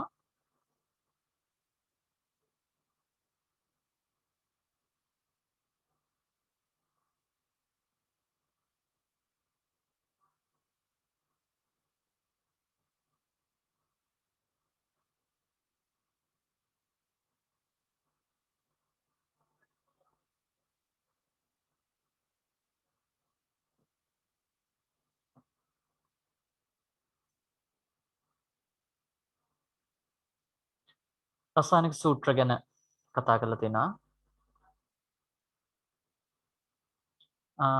තුන්වෙනි පාඩමේ ග්‍රේඩ් 10 වල අන්තිම ටික. ඒ කියන්නේ සූත්‍ර ලිවීම ගැනද මේ කියන්නේ කවින්දී. රසායනික සූත්‍ර ලියන විදිය ගැන අහලා තිනවා. රසායනික සූත්‍ර ඔව් ඒ කියන්නේ සූත්‍ර ලිවීම. ඒ කියන්නේ ඔයගොල්ලෝ අදහස් කරේ මෙන්න මේ જાතිය සූත්‍ර වෙන්න ඕන. ඒ කියන්නේ අපි හිතමු කොපර් සල්ෆේට් වලට අදාළව එක දවසක් පළවෙනි දවසක ගැන කතා කරා මෙන්න මේ ගැන ඔයගොල්ලන්ට මතක ඇති සූත්‍ර කීපයක් ලියන ඒවා ගැන. එහෙනම් අපි හිතමු මැග්නීසියම් හා ක්ලෝරින් මේම ලියන්නේ කොහොමද මේ අදාළ සෝඩියම් ක්ලෝරයිඩ් හා ඊට පස්සේ කාබන් ටෙට්‍රාක්ලෝරයිඩ් ඔය පොඩි කාරණා ලිව්වා. නමුත් මේක ගැන තව දුරටත් එහෙනම් මම කියලා දෙන්නම් මේකට අදාළව සංයෝග දුන්නාම උදාහරණයක් විදියට මේ වගේම සල්ෆේට කාණ්ඩ නයිට්‍රේට කාණ්ඩ ෆොස්ෆේට කාණ්ඩ ආවොත් කොයි විදියට දෙන්නේ ඒ ගැන වෙන්න ඕන යහන්නේ නේද ඒක ඊළඟ එක තමයි තව අහපු දෙයක් තමයි සූත්‍ර ලියන එක සූත්‍ර ලියන එකේදී මම හිතන්නේ මේ සෝඩියම් වලට ජලය දැම්මහම සෝඩියම් හයිඩ්‍රොක්සයිඩ් දීලා මේ කාරණේ වෙන්න ඕන එහෙමද චුට්ටක් මට ඒකත් පොඩ්ඩක් ආන්සර් එක දෙන්න. ඒ අපේන තියෙන්නේ තරුෂි ඒ කාරණේ ගැනද මේ අහන්නේ. මේවා. හොඳයි. මම එහෙනම් මේ දෙක මේක ඇත්තටම අහුවෙන්නේ සෙකන්ඩ් පාර්ට් එකේ. ගොඩක් අය කියන විදිහ මේව කරනවලු බලයුක්මේ ප්‍රවේණී අනිවාර්යෙන් කරන්න ඕන. සෙකන්ඩ් පාර්ට් එක හොඳයි. සෙකන්ඩ් පාර්ට් එක අනිවාර්යෙන් කරනවා මේ ඉදිරි ෆීඩ්බැක්ස් වලදී සෙකන්ඩ් පාර්ට් එක කියවෙන්න බය වෙන්න එපා. ඉදිරි ෆීඩ්බැක්ස් වලදී සෙකන්ඩ් පාර්ට් එකේ ඉන්නේ. කියන්නේ මේවා කවර් වෙනවා. ඒතර ෆස්ට් පාර්ට් එකට අදාළ ඔයගොල්ලෝ කියන විදිහ මේකයි බල නිව්ටන් බල ගැන කතා කරන්න කියලා තියෙනවා. හොඳයි නිව්ටන් පළවෙනි දෙවෙනි නියම තුන්වෙනි නියම ගැන මම පොඩ්ඩක් අදාළව තව ටිකක් ගැඹුරට කතා කරන්න. මම ඇත්තටම ගත්තේ ඒකට අදාළව ටිකක් F සමාන ma සූත්‍රයේ ටිකක් ගැඹුරු තැනකට ගියා. මම නිව්ටන් තුන්වෙනි නියම තුන ගැනත් ඔයගොල්ලන්ට පැහැදිලි කරලා දෙන්නම් ඒ අදාළ කාරණා. හොඳයි. ඒතකොට ඒ කාරණා අපිට සාකච්ඡා කරන්න තියෙනවා. ඒ වගේ ඉදිරි ෆීඩ්බැක් වල. ඒතකොට අපි ඉදිරි ඊළඟ ෆීඩ්බැක් එක ඇත්තටම අරමුණු කරන්නේ 10 වසර සෙකන්ඩ් පාර්ට් එක. හරිද? 10 වසර සෙකන්ඩ් පාර්ට් එක තමයි අපි එතනදී අරමුණු කරන්නේ. ඒ සෙකන්ඩ් පාර්ට් එකේ අර කිව්ව වැඩි ගැඹුරක් දෙන්න ඕන කාරණා මේක කරනවා. අර කිව්වගේ ප්‍රවේණීය පාඩමක් විදියට තමයි ඔයගොල්ලන්ට කරන්න ඕන. පීඩනය පාඩම අනිවාර්යෙන්ම දැන් අර මම ඒකයි මේ පොඩ්ඩක් එතනින් ඇවිල්ලා නැවැත්තුවේ ඒ කාරණේ නිසා. ද්‍රව පීඩනය අනිවාර්යෙන්ම කතා කළ යුතු දෙයක්. ආකිමිඩිස් නියම ද්‍රව පීඩනය කතා කරමු. සෙකන්ඩ් පාර්ට් එකේ ගොඩාක් වැදගත් කාරණා තියෙන භෞතික විද්‍යාව, රසායනික විද්‍යාව ආශ්‍රිත ගොඩාක්ම කාරණා සහ වැදගත්ම ජීව විද්‍යාව. ඇත්තටම බලන් ගියාම 10 සෙකන්ඩ් පාර්ට් එකේ තමයි ගොඩාක්ම ගැඹුරු කාරණා තියෙන්නේ. ඒතර ඒ කාරණාත් මම අඩංගු කළා. පිළිවෙලක් ඇතුව නිවැරදිව මේ කාරණේ නිවැරදිව ගෙන යන්න සහ ඕගොල්ලෝට අර විවරණ ලියන ප්‍රශ්න ඒ අදාළ ඒවත් මේව කරන්නම් ගාන්ට ටෙස්ට් එකකට රෙඩි විය යුතුයි ඕගොල්ලෝ කරන ක්‍රමවේදය අපි ඉදිරියට දැනුම් දෙනවා මේ වගේ ඉදිරියටත් අපි සාකච්ඡා වෙනවා මේක ප්‍රයෝජනවත් විදියට ඕගොල්ලෝ යොදා ගැනීම ගොඩාක් වැදගත්. පළවෙනි දේ තමයි මේ ලියන කාරණා ඔයගොල්ලෝ නිවැරදිව මේ ඔන්ලයින් ක්ලාස් එකට ජොයින් වෙලා ඒකත් එක්ක ඉඳලා ඒකේ වැඩි කාරණා සෑම විටම අපි කොතනින් හෝ අවබෝධ කරගත යුතු දේ තමයි දැනුම ගන්න පුළුවන් තැනින් ගන්න. එතකොට මේ ක්‍රමවේදය ඔන්ලයින් ක්‍රමවේදය අලුත් දෙයක් නෙවෙයි දැන් ඕගොල්ලෝ. හේතුව තමයි ගිය කොරෝනා ඒ කියන්නේ ආරම්භයත් එක්ක COVID-19 ආරම්භය මාර්තු මාසයේ සිදු වුණාට පස්සේ එක් ආකාරයේ සෝෂල් මීඩියා හා සෝෂල් නෙට්වර්ක් කරණය ඔස්සේ මේ ක්‍රමවේදය ආව Zoom app එක හා විවිධ ක්‍රම. ආපු දවස්වල නුහුරු නුපුරුදු දෙයක් වුණාට දැන් ඒක සාමාන්‍යකරණයක් වෙලා දැන් එතකොට එක්තරා ආකාරයක් වෙලා තියෙනවා දැනුම හොයා යන. ඒතර මේ ඔන්ලයින් ක්‍රමවේදය අපිත් ඔයගොල්ලෝ විශ්වාස කරන්න යුනිවර්සිටි මට්ටමේ පවා මේ ක්‍රමවේදය භාවිතා කරන්නේ ගොඩාක්ම. මීට කලින් ඉඳන්ම ඇත්තටම යෙදුනා සමහර අවස්ථාවලදී මේ නෙට්වර්ක් කරණය හා මේ ඔන්ලයින් ක්‍රමවේදය ගොඩාක් වැදගත් දෙයක්. ඒක අපි කියන්නේ හරියට මේ දේ නිවැරදිව යොදාගත යුත්තේ එක් අරමුණක් සඳහා. පිහියකින් කෙනෙක්ගේ බෙල්ලක් කපනවා වගේම ડોක්ටර් කෙනෙක් සර්ජරි එකක් කරන්නත් ඊට අදාළ සතක් භාවිතා කරනවා. ඉතින් ඒ දේ නිවැරදිව යොදා ගැනීම ඔබ සතුයි ඔබගේ වගකීමක්. ඒ නිසා මේ කාරණේදී මේ උගන්වන කාරණාවල වැදගත්කම තියෙන්නේ මේට අදාළව නිවැරදිව සවන් දීලා නිවැරදිව ලියාගත්තොත් පමණයි. මේ කරන ක්‍රියාවලිය ඕගොල්ලන්ට සමහරට නොපෙනුනත් ඊටමත් සූක්ෂම පියවර ඔස්සේ යන්නේ. අද ඕගොල්ලන්ට තේරෙන්නේ නැති එකපාරම ටිකක් අමාරු වුණා ප්‍රශ්න. පළවෙනි ප්‍රශ්න විශේෂයි. ඒ හේතුව සරල සුකුමාල ප්‍රශ්න වලට විතරක් නෙවෙයි අපි හැමතිස්සෙම අරමුණු කරන්නේ ටිකක් ගැඹුරු ප්‍රශ්නක් කරනවා. මේ කොටස් වලින් අරමුණු කරන්නේ පළවෙනි දේ පුනරීක්ෂණ. පස්සේ ඊළඟට යන ෆීඩ් ෆෝවර්ඩ් වලින් යන්නේ සම්පූර්ණයෙන්ම O level මට්ටමේ ප්‍රශ්න. එතකොට ප්‍රශ්න සමහරට 20ක් දවසට එනවා. මොකද අපිට එතකොට කාලය ගොඩක් තියෙනවා. දැන් ඕගොල්ලන්ට තේරෙනවා 10ක් කතා කරන්න පැය දෙකක් යනවා. ඉදිරියේදී ඇත්තටම මේ කාරණේ අඩු වෙනවා. මොකද කතා කරන්න දෙයක් නැති තරම් වෙනවා. ඒ තරම් ඕගොල්ලන්ගේ ඔළුව පිරෙනවා. හොඳට මතක තියාගන්න ඕගොල්ලන්ගේ ඔළුව පුරවා ගත යුතුයි. අපි එකට කියනවා මයින්ඩ්ෆුල් කරගන්න ඕන.